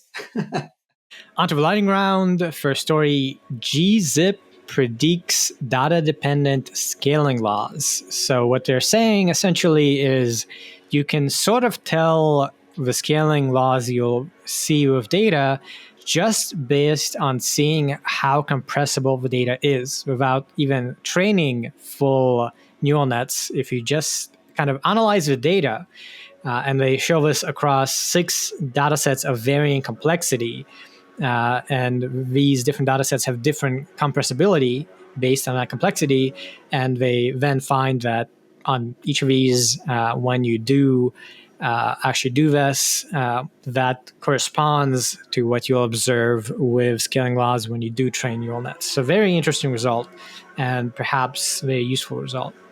Yeah, this was, for me personally, this was like the paper of the week, just in terms of how interesting it was. And it was written by one guy, by the way. It's like one author paper. So it's kind of a rare treat to see one of those. The big question is, when you're going to scale up the amount of compute that you're going to throw at a model. So you have a certain compute budget. You got to decide how big do you want to make your model, right? Because the larger your model is, the more moving parts it has that you have to tweak, the more parameters you have to tweak per, let's say, per weight update, right? So you're going to invest more computing power into updating your model's weights for each data point that you feed it. Versus, should I just increase the number of data points? Should I use a small model, but use way more data? So do more cycles of weight updates where each cycle is just updating fewer weights because the model is smaller. That's the big question. And for a long time, people thought that the answer to that question, the ratio, the optimal ratio of how big do you make the model versus how large do you make the data set, people thought that you should just scale them together 1-to-1 roughly. That's sort of the chinchilla scaling law result that we got from, 2021 or something, Google DeepMind. What this paper says is, well, wait a minute, that may actually not be independent. That may be dependent on the quality of the data, the nature of the data, in particular, how dense that data is. If you have a data set that is super packed with like loads of information per token. So think here about code, right? There's way more information per token than in just a poem or something, right? Some languages are more efficient in terms of how much information they pack into small sentences, right? So the more dense, let's say less compressible your data is, the more complex it is, the less you can get rid of fluff. It turns out the more you want to lean towards data instead of model size as you scale your model. And I was thinking a lot about why that might be. The two reasons I could come up with were, maybe it's that for highly complex data, for very sort of information efficient data, you need like a lot of, let's say, let me flip it around. If you've got language with a lot of fluff, a lot of unnecessary grammar rules, like longer sentences than they should be for the information they contain, you need to kind of store those stupid grammar rules somewhere, and they turn out to have to be stored in the model weight. So you need more model weights, a larger model. Whereas if you have more compact, more efficient data that's more information dense, then you need more data to train the model because you want more diverse training examples to capture all the nuances in that data. So just a kind of, I guess, back of envelope thought there. I thought this was really cool. Whole bunch of very applicable results here. They show they can reach the performance of StarCoder with 24% fewer flops, 24% less compute, basically, using their compute optimal scaling. So I thought that this was really cool. Check it out if you're interested in this kind of stuff. Yeah, super interesting. And it also kind of plays into theories of intelligence, I think, where people have said often that you can basically say intelligence is compression. Certainly neural nets, what they're doing is compression in some sense. So I also agree this is very cool. Next paper, we are talking about robotics, which we don't touch on too often, but I am fond of. So the paper is Neural Scaling Laws for Embodied AI. And they're talking about robot foundation models, which is, let's say, not quite as big as other foundation models, for many reasons. It's hard to get a lot of data and so on, but they are an emerging field of research. DeepMind has published some research on foundation models for, let's say, manipulation. For instance, there's been recent efforts to scale up data sets and so on. And this paper is looking at basically years of efforts on robot foundation models. They find 24 robot foundation models scaling laws on a study on 6 tasks and 4 methods. So not too surprising, but it seems that there is variation there. It's not quite the same across domains, and certainly not the same as image generation of various pixel sizes. So in some sense, you can scale up in robotics and keep getting better results, which we already suspected. And again, this was already the case in 2016 and so on, that people were going there. But now we have a slightly more scientific understanding of it, which is pretty important. Yeah, I think it's like seeing new scaling laws is always really interesting. To the discussion we were having just at the tail end, the point you brought up about how fundamental and like theories of learning that this brings up, right? When you see scaling laws that apply in a new domain like robotics pretty robustly, as they seem to here, kind of makes you think, it's almost like a principle of physics, right? Like the more data, the more compute you plow into a model, the more performant it is, at least by some kind of figure of merit. So interesting result. Of course, one of the implications of scaling laws in robotics, or the implications of scaling laws in robotics, can be a little different from, say, language or other kind of natively digital contexts, because often in robotic systems, but not always, you want to actually be able to deploy at the edge, right? You want to be able to do on-device deployments. And so you end up being constrained by just different variables.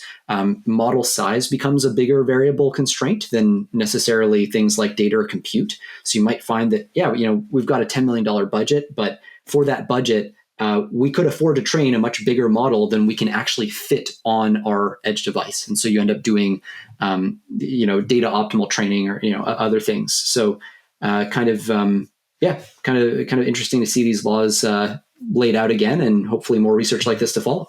Next, contextual position encoding, learning to count what's important. Another slightly nerdy topic that is very exciting if you're working on language models and foundation models.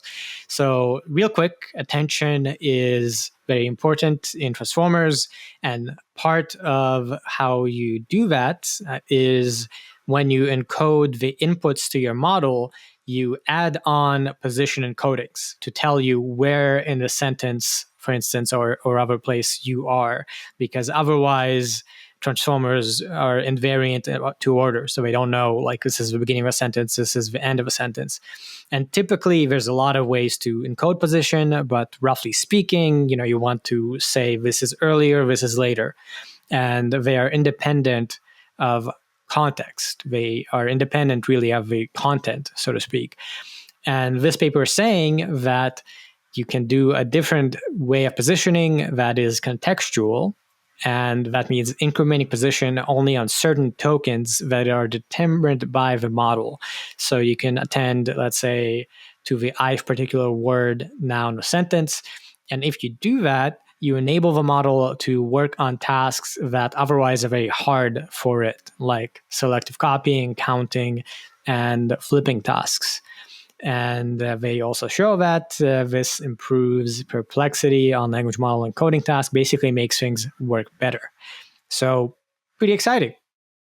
Yeah, and this is, after having just ripped Yann LeCun and Meta for their AI strategy, this is one where, I flagged this paper because I think it's a great example of the kind of research Meta can do. It's a classic example where they'll look at the transformer architecture, say, or whatever architecture, but these days it's transformer, and they will look at what are the structural, let's say, limitations or flaws of these models, right? What are things that no matter how much you scale this model, you should expect it to struggle with certain things. And the fact that these models don't have the ability to natively count anything other than tokens. Like the position encoding in these models, as you said, is basically which token is the first, which is the second, which is the third. Well, tokens can be anything, and in particular, often when you look at things like byte pair encoding tokenization, you'll have something like word syllables are a token, or components of words are a token, and so it's not always the case that if you count your tokens, you're counting your words. And that can make it challenging for the model to natively count, say, the occurrence of words, of full words in a sentence, or sentences, or things like that. So if you want sentence level reasoning, if you want paragraph or whatever other level of abstraction level reasoning that relies on the model actually knowing where it is, let's say, in a particular body of text at the sentence level, at the word level, you need to find a way to have this sort of more contextual positional encoding, right? And that's exactly why this is called contextual positional encoding, or COPE. I thought that was a funny acronym. Apparently performs better on coding tasks as well. You can sort of see why that might be, right? The kind of logical requirement surfaces in that context where you want to know where one variable ends and another begins, maybe. You want to be able to count the occurrence of things in a body of code because it has implications for logical reasoning. But again, this is one of those very elegant and simple things that Meta can sometimes put out, where they'll show you a failure mode of language models, and you kind of go like, it looks so dumb, and yet it's this beautiful sort of. It reminds me of some of the best physics theory research that you can see, where somebody just shows something so simple but so powerful. And in this case, I thought one of the best examples was, they showed GPT-4 fail on a task where they're like, just count the number of times that the name Alice appears in the sentence, and it couldn't do it, right? So that problem, of course, was solved with their positional encoding strategy. But anyway, thought it was a really interesting paper, and hats off to Meta for this result. Yep. Now you want to use cope instead of rope, I guess. And the last story for this section, new AI products much hyped but not much used, according to a new study. So this is a survey of 12,000 people in 6 countries, and it finds, as per the title, that there's a lot of hype, but they haven't quite reached this mass appeal stage. So only 2% of British respondents, for instance, say that they use such tools daily. And in general, if you just look at people that know or have heard of these things, like ChatGPT is at 58% in the UK, 53% in the USA. All these other AI models are lagging quite a bit behind. Gemini is at 24% in the US, 15 in the UK. Microsoft Copilot is in the 20s, and then you go down, they get to 7%. Perplexity.ai, for instance, very much hyped at 3% in the US as far as attention. So yeah, I guess not too surprising. It takes time for people to adapt and be aware of new technology. There is maybe a sense, if you're deep into the stuff, that everyone knows about it, and it's not true, as we've covered before. I will say I challenge the kind of what this is saying, that there's a lot of hype, but not a lot of actual impact necessarily yet. I mean, this has been the case with technology throughout time. You could say the same about the internet, about smartphones. It's going to take time to penetrate, but it is, I believe, the case that everyone is going to use AI soon enough. So let's not take this to mean that the hype is not warranted. Yeah, I mean, when you look at an exponential, right? Obviously, you're either too early or too late. You're either going to look like you're calling the trend way before it's a thing, or you're going to be sitting on, the other side of the internet bubble in 2015, calling the internet bubble, or sorry, not the bubble, but calling the internet phenomenon. So, I think that's the case here. I'm old enough to remember that the idea of 2% of British respondents saying they use these tools on a freaking daily basis would have been insane. A daily basis. That's a lot, man. That's a lot of usage. That's about where I'm at. Obviously, we're tech junkies. I actually use it many, many times a day. But still, this is early days. You're talking about a market that has, let's not forget, a giant chunk of people who are over 60, over 50, who don't necessarily think of technology as, part of what they need to keep up with and necessarily dabble.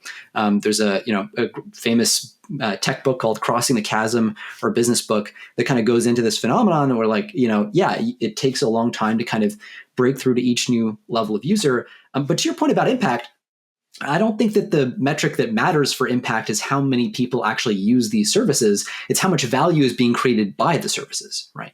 And for that, also, think about every time you use Google and you get a summary, you're consuming the output of a generative AI system. It may not be a chatbot per se, but it is something that is very much inspired and literally based on the breakthroughs we've seen, like GPT-2, GPT-3, and so on. So, I think it's these claims are it's fun to say things are overhyped. It makes people sound, very mature and all that, but I agree with you. I mean, I think overall it's an interesting stat. It's definitely it's less than I would have expected, but it is significant and not necessarily the right metric to be tracking if you care about impact.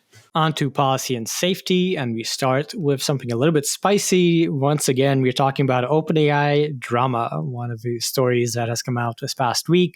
And the title is Ex-OpenAI board member reveals what led to Sam Altman's brief ousting. And we've covered a lot of this ousting. To recap, Sam Altman was removed by the board as CEO last November, came back after a week or something. That was a very exciting time. And one of the people on the board who was on the side that pushed Altman out is Helen Toner, who is, let's say, more from a policy and safety background, less on the business side.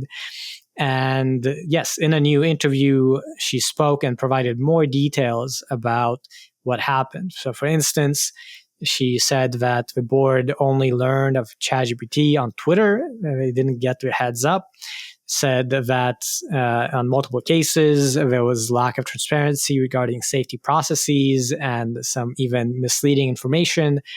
We sort of knew a lot of this already. I won't say that this is revealing what led to Sam Altman's ousting. We knew the general kind of story here, but certainly these are dramatic new revelations with a bit more detail than we had before.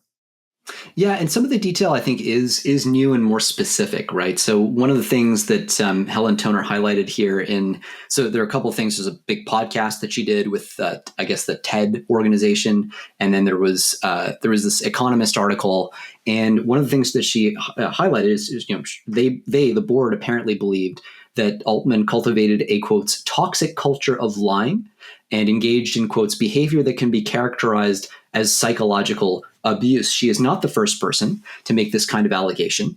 We've heard from various people, including, I think, one person who took to X, I'm trying to remember his name, he's like famous in the AI community, but anyway, who's saying, I've dealt with Sam for a long time. He's always been really nice to me, but I do know and have seen multiple instances where he has lied to me and to others. Sam seems to be somebody who, based on these reports, does have a lot of trouble with the truth.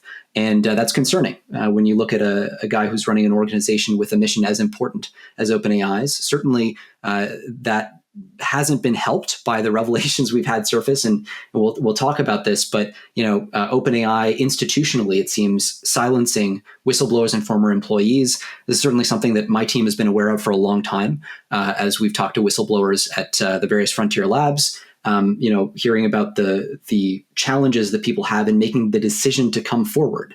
This is something that OpenAI does seem to have an institutional culture of secrecy, which contradicts fairly significantly their public sort of messaging around how open they are. And I think that's not great for accountability. Helen called out here as well that there were questions about security practices, safety practices that they just weren't getting accurate or complete reporting, she seemed to suggest, from Sam, and that the board just couldn't do their job and oversee their work. So interesting, this sort of thing is much more in the orbit. Of course, at the time, right, when OpenAI, when Sam was first let go, we talked about it on the podcast, and I said, well, this looks sort of like you'd call it a somewhat botched firing because we don't know the reasons yet. Now, having seen the reasoning, it starts to make a little bit more sense. I do think that this statement about how they were taken by surprise by ChatGPT, I don't know, to me, that doesn't seem as much of an indictment as it might sound. The reality is, at least the public story that OpenAI tells, and that Sam Altman has been very consistent on from the start, was, we launch products all the time. Didn't think much of ChatGPT. He did say, I expected it to be successful or to work well, but they definitely were surprised at how successful it was. And you wouldn't expect the board to be notified for every PR that's pushed up. So there's a bit of a continuum there of what is to be expected. There has been a rebuttal too in The Economist, published by OpenAI's current board chief, Brett Taylor. And he basically says, we're disappointed that Helen Toner continues to revisit these issues. And he says that all kinds of things. He kind of goes through the process, the story as we know it. Hey, we had an independent review that concluded that the board's prior decision was not based on concerns regarding product safety or security, the pace of development, OpenAI's finances, or its statements to investors, customers, or business partners. Okay.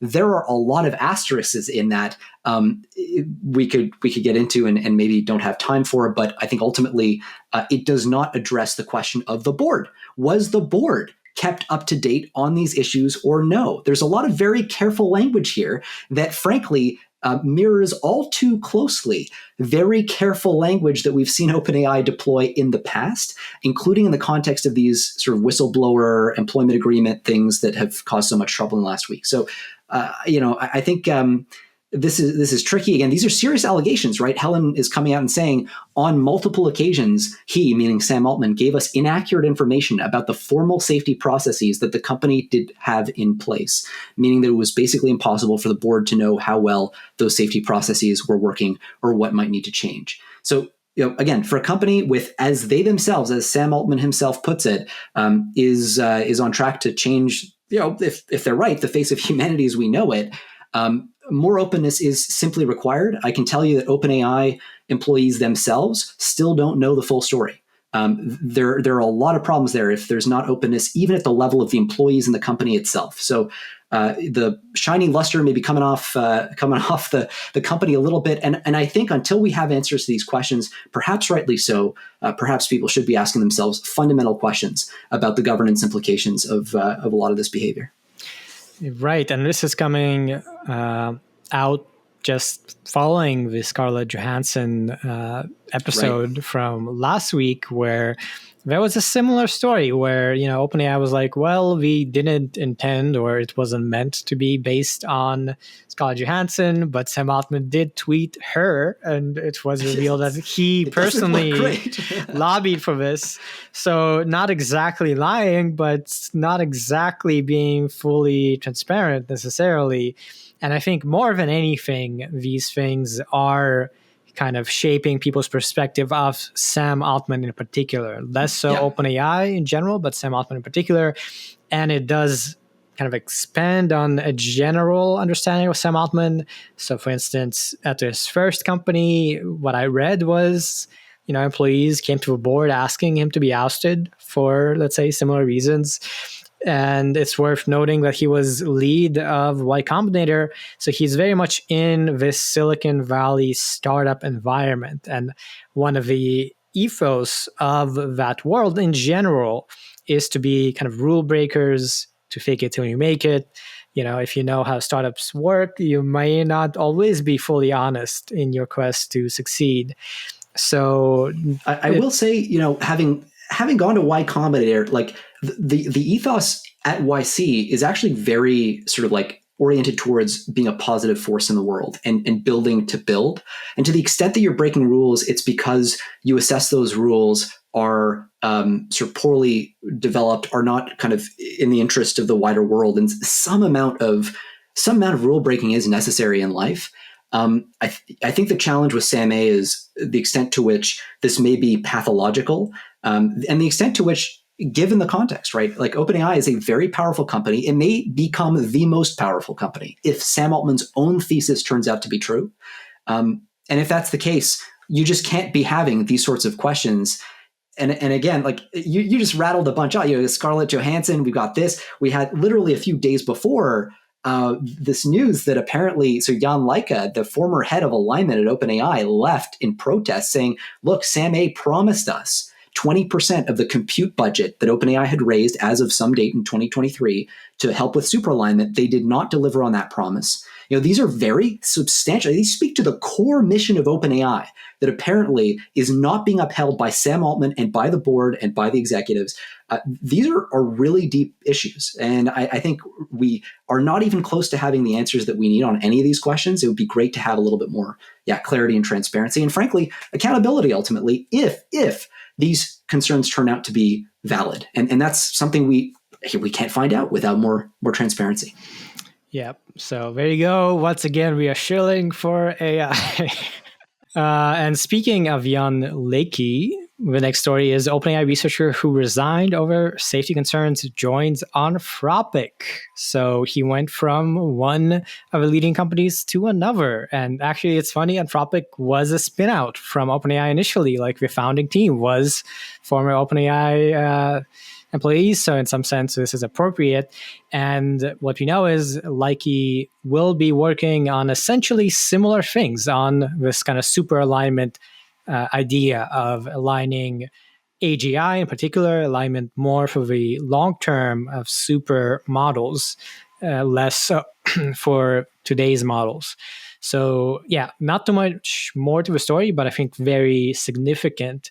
And Anthropic does position itself, and I think fairly so, as more safety concerned and more focused on safety than OpenAI. So this is yet adding to that for sure.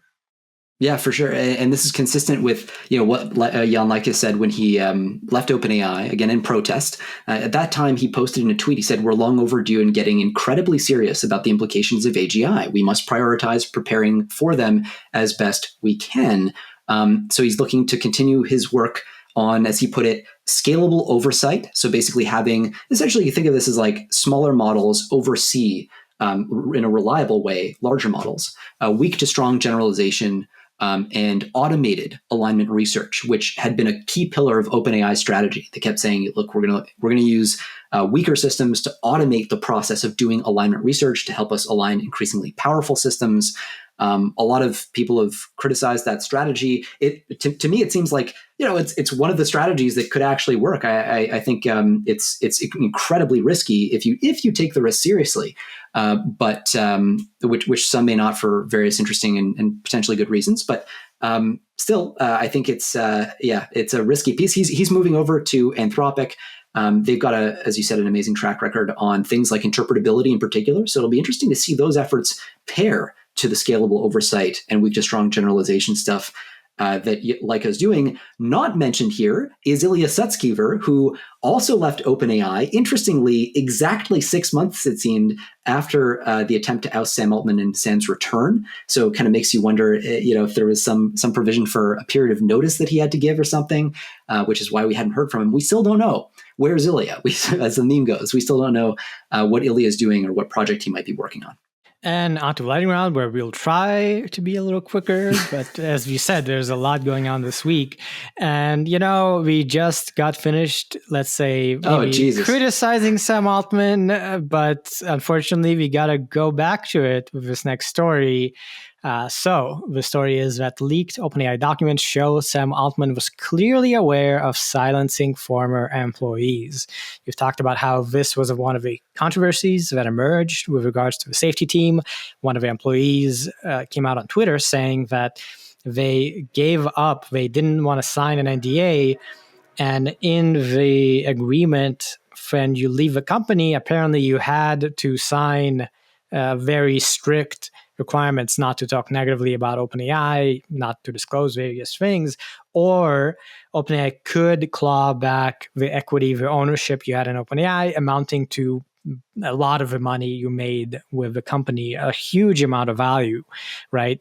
And so Sam Altman, went on damage defense, went on Twitter saying, "Oh, I wasn't aware of this, but we haven't clawed back any equity, and we are going to go out and say that we're going to change the system." Well, the story says that, he signed off on the policy, so it seems like he knew about it. I don't know.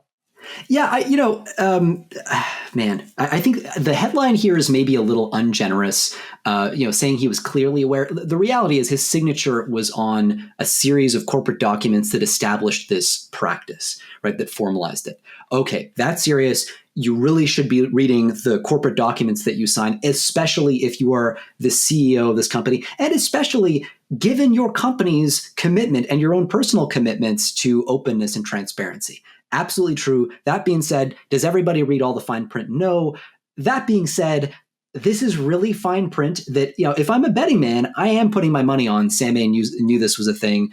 I have other reasons to suspect that. But long and the short of it is, this doesn't look great. And, this claim as well that there have not been any clawbacks on equity. I understand from talking to some folks who have experienced the process of departing that this is maybe technically true, but in practice, not necessarily true. That is my understanding of this. Again, this is one of those things that kind of causes me to raise an eyebrow looking at the ease with which Sam Altman seems to put out these statements. We've just heard an awful lot of this, technically true, but actually stuff. And this doesn't look great. I mean, if the list just keeps getting longer, and now, here we are with something that's really high stakes. And OpenAI, arguably now, it's only after there was that big Vox piece that came out calling them out on this practice. There's all kinds of stuff. If you actually look at the interactions too between the OpenAI employees who are trying to depart with their equity and the OpenAI HR people that are just outrageous. I mean, the OpenAI folks telling them things like, "Look, we're just doing this by the book. It's standard procedure or whatever for us to include these very, very aggressive non-disparagement clauses," basically saying for the rest of your life you can't criticize OpenAI at the cost of losing your equity. That, by the way, for vested equity, not normal at all, despite the apparent characterization that OpenAI institutionally had been offering. So a lot of big problems here, a lot of questions that I think are rightly being raised across the board when it comes to OpenAI and its governance here. So hopefully this leads to some positive changes and more transparency. Yeah, and if something else, maybe he didn't know the fine print, but the overall strategy, the overall like approach to this, yeah, he's the CEO, So yeah, and clearly now we'll get comments saying we are OpenAI haters. So there you go. Well, I've been a fan of them for a long time. That's the sad thing is I genuinely have been an OpenAI fanboy for forever and believe that they were operating it with the best of intentions. And I think that may have been the case. I do think that may well have changed, unfortunately. And I've had to update quite a bit just based on talking to people. Talking to people who've left, talking to people in the ecosystem, to whistleblowers. This is not the same company that it was when it was making a lot of its most lofty and ambitious commitments to safety and responsibility. And that's unfortunate. And I think that, unfortunately, it also means self-regulation is no longer really on the table. As long as you have companies that could be the way OpenAI could be, you can no longer just count on people, doing grading their own homework, so to speak. So this is really unfortunate on a lot of levels. Yeah, and I think that's true even if you just look at research output. OpenAI used to put out more, and now it's more Anthropic. Yep. And one more story about OpenAI. There's a lot this week. Jesus. So there's a new safety and security committee, which is led by directors Brad Taylor, Adam D'Angelo, Nicole Seligman, and CEO Sam Altman. And so the committee will be responsible for making recommendations on safety and security. This is presumably in response to some of these things like the alignment team. And the first task will be to evaluate and develop OpenAI's processes and safeguards over the next 90 days. Afterwards, they'll share recommendations to the full board, and OpenAI will publicly share an update on the adopted recommendations. I've seen some criticism of this as, the board is full of insiders. They may not be quite, let's say, challenge kind of the commercial interests of the company. Sam Altman is on the board. So I guess let's not keep hating on OpenAI too much, but that's how it looks. It just seems like a bit of a trend. Like every time there is a corporate governance shuffle, it's like Sam Altman ends up on the committee that's deciding what to do about it. So, you might argue that's not the most constructive and healthy form of oversight, especially given the leaks that we've been hearing. It's also, you gotta respect the game from OpenAI on the PR side here. They're basically saying like, hey world, we're like all the scandals. Yeah, whatever. We're setting up a new safety and security committee. The super alignment team has totally, the leadership has totally just left us. Yeah. We're going to set up this new committee. By the way, we're training GPT-5. Anyway, so the committee is going to be set up like this. They just dropped this line. OpenAI has recently begun training its next frontier model, and we anticipate the resulting system to bring us to the next level of capabilities on our path to AGI. So, by the way, I think recently there is doing is a very load-bearing word. I suspect the model has been in train for quite some time. But in any case, this is clearly, I shouldn't say clearly. This is quite possibly a kind of PR response to understandably all the brouhaha. You might do this even if you're well-intentioned, right? So this is just kind of, they're trying to pick up the pieces. They're bringing on board some great people, to join this committee as well. Yes, we can rip on them for having Sam A there, especially in light of the criticism, but they have a bunch of good policy experts. They've got John Schulman, who's the head of alignment science, kind of taking over for Jan Leica after his departure, and Jacob, who is their chief scientist. So, that's good. But you got to wonder with what we've seen with the shakeups at OpenAI, is there a credible governance structure? Is accountability, is transparency actually going to happen? Or is Sam Altman's personality just going to run over all the objections that are raised? So hard to know. Brett Taylor, very vocal Sam Altman advocate. And in fact, the guy who wrote the rebuttal to Helen Toner and Tasha McCauley that we read earlier, he will be chairing this committee. So kind of when we talk about a friendly committee to Sam Altman, that's sort of where that's coming from. Right. And wow, we've crossed the 2 hour mark, which we haven't done in quite Jesus. a while. So we're going to try and wrap up, but hopefully a few of us are still with us because I think those OpenAI stories are pretty notable and worth knowing about. Yeah. And the next story is a bit less of a big deal. So it's about the person who cloned Biden's voice and made these robocalls, I believe at the time saying, trying to tell people not to go out and vote in the primary. Well, now we know that that person was fined $6 million from the Federal Communications Commission. And this is a pretty important thing. This is apparently the maximum limit, and the actual paid could be significantly less. But it's a bit of a precedent-setting move, right? Because we haven't seen too much of this kind of deepfake really action happening and significant responses. So I think very important as we head into the next few months of the US election. Yeah, absolutely. And it's interesting. It's sort of trying to set a bit of a precedent maybe and penalizing at the higher end of what's possible, just given the stakes, sort of an interesting choice for the system to move in. Next, hacker releases jailbroken Godmode version of ChatGPT, and that what jailbroken means is things you usually shouldn't be able to ask for, like how to make drugs. Now you'll be able to do that. Apparently, this is using something like lead speak, a language that replaces certain letters with numbers. Various methods exist for jailbreaking, so it seems to be using some of those that ChatGPT is not able to combat yet. We can expect OpenAI to try and block those efforts, though.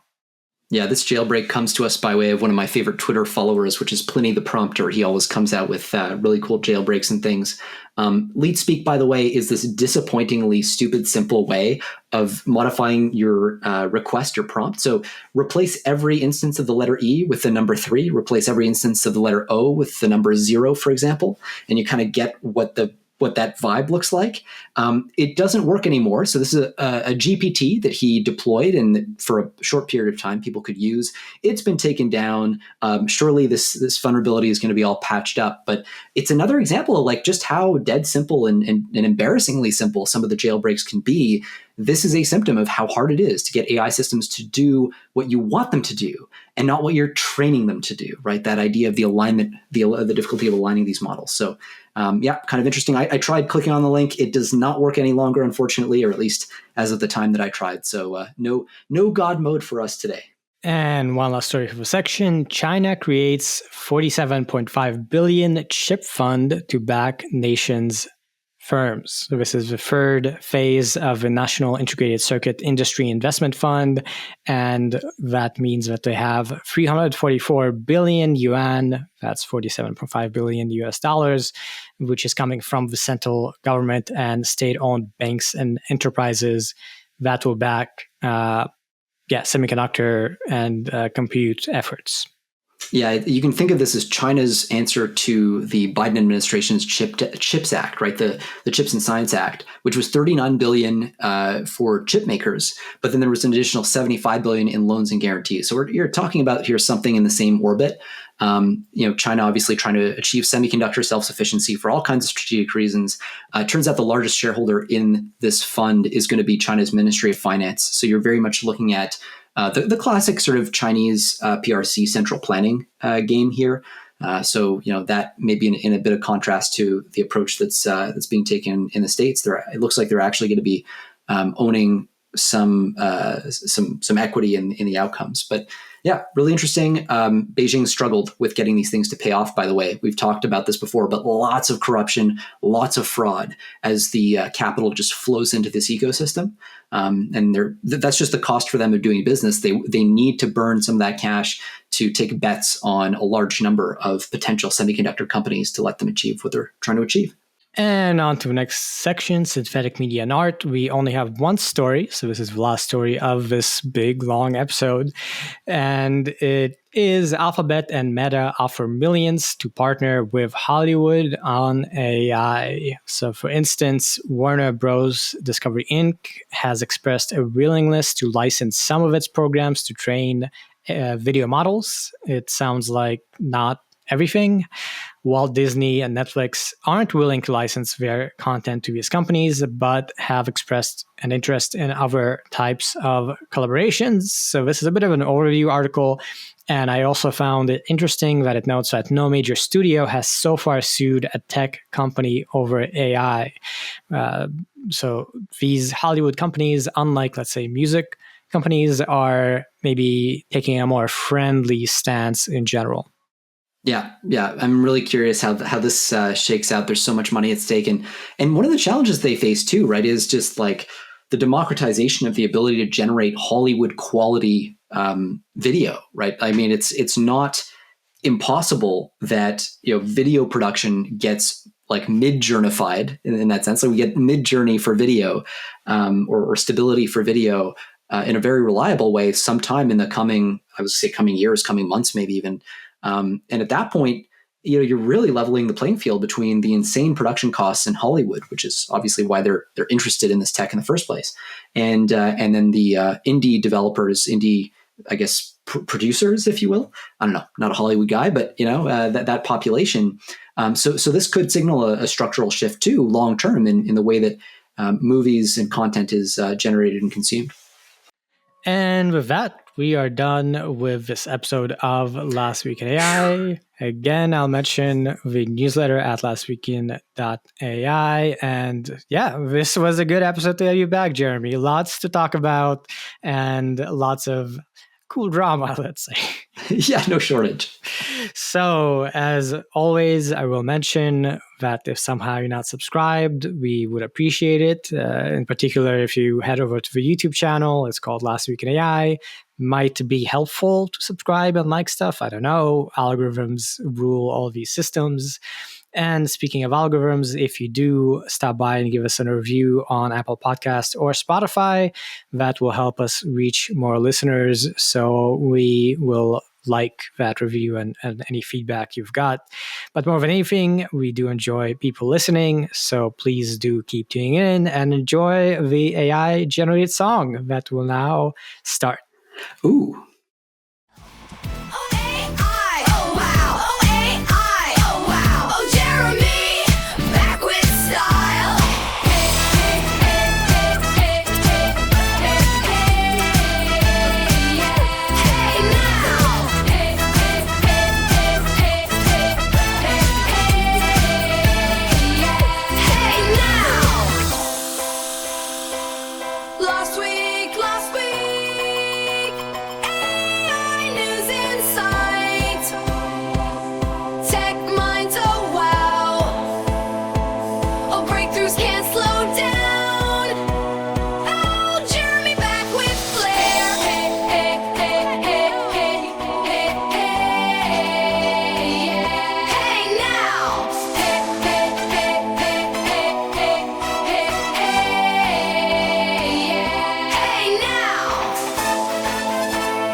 This week, AI news in light.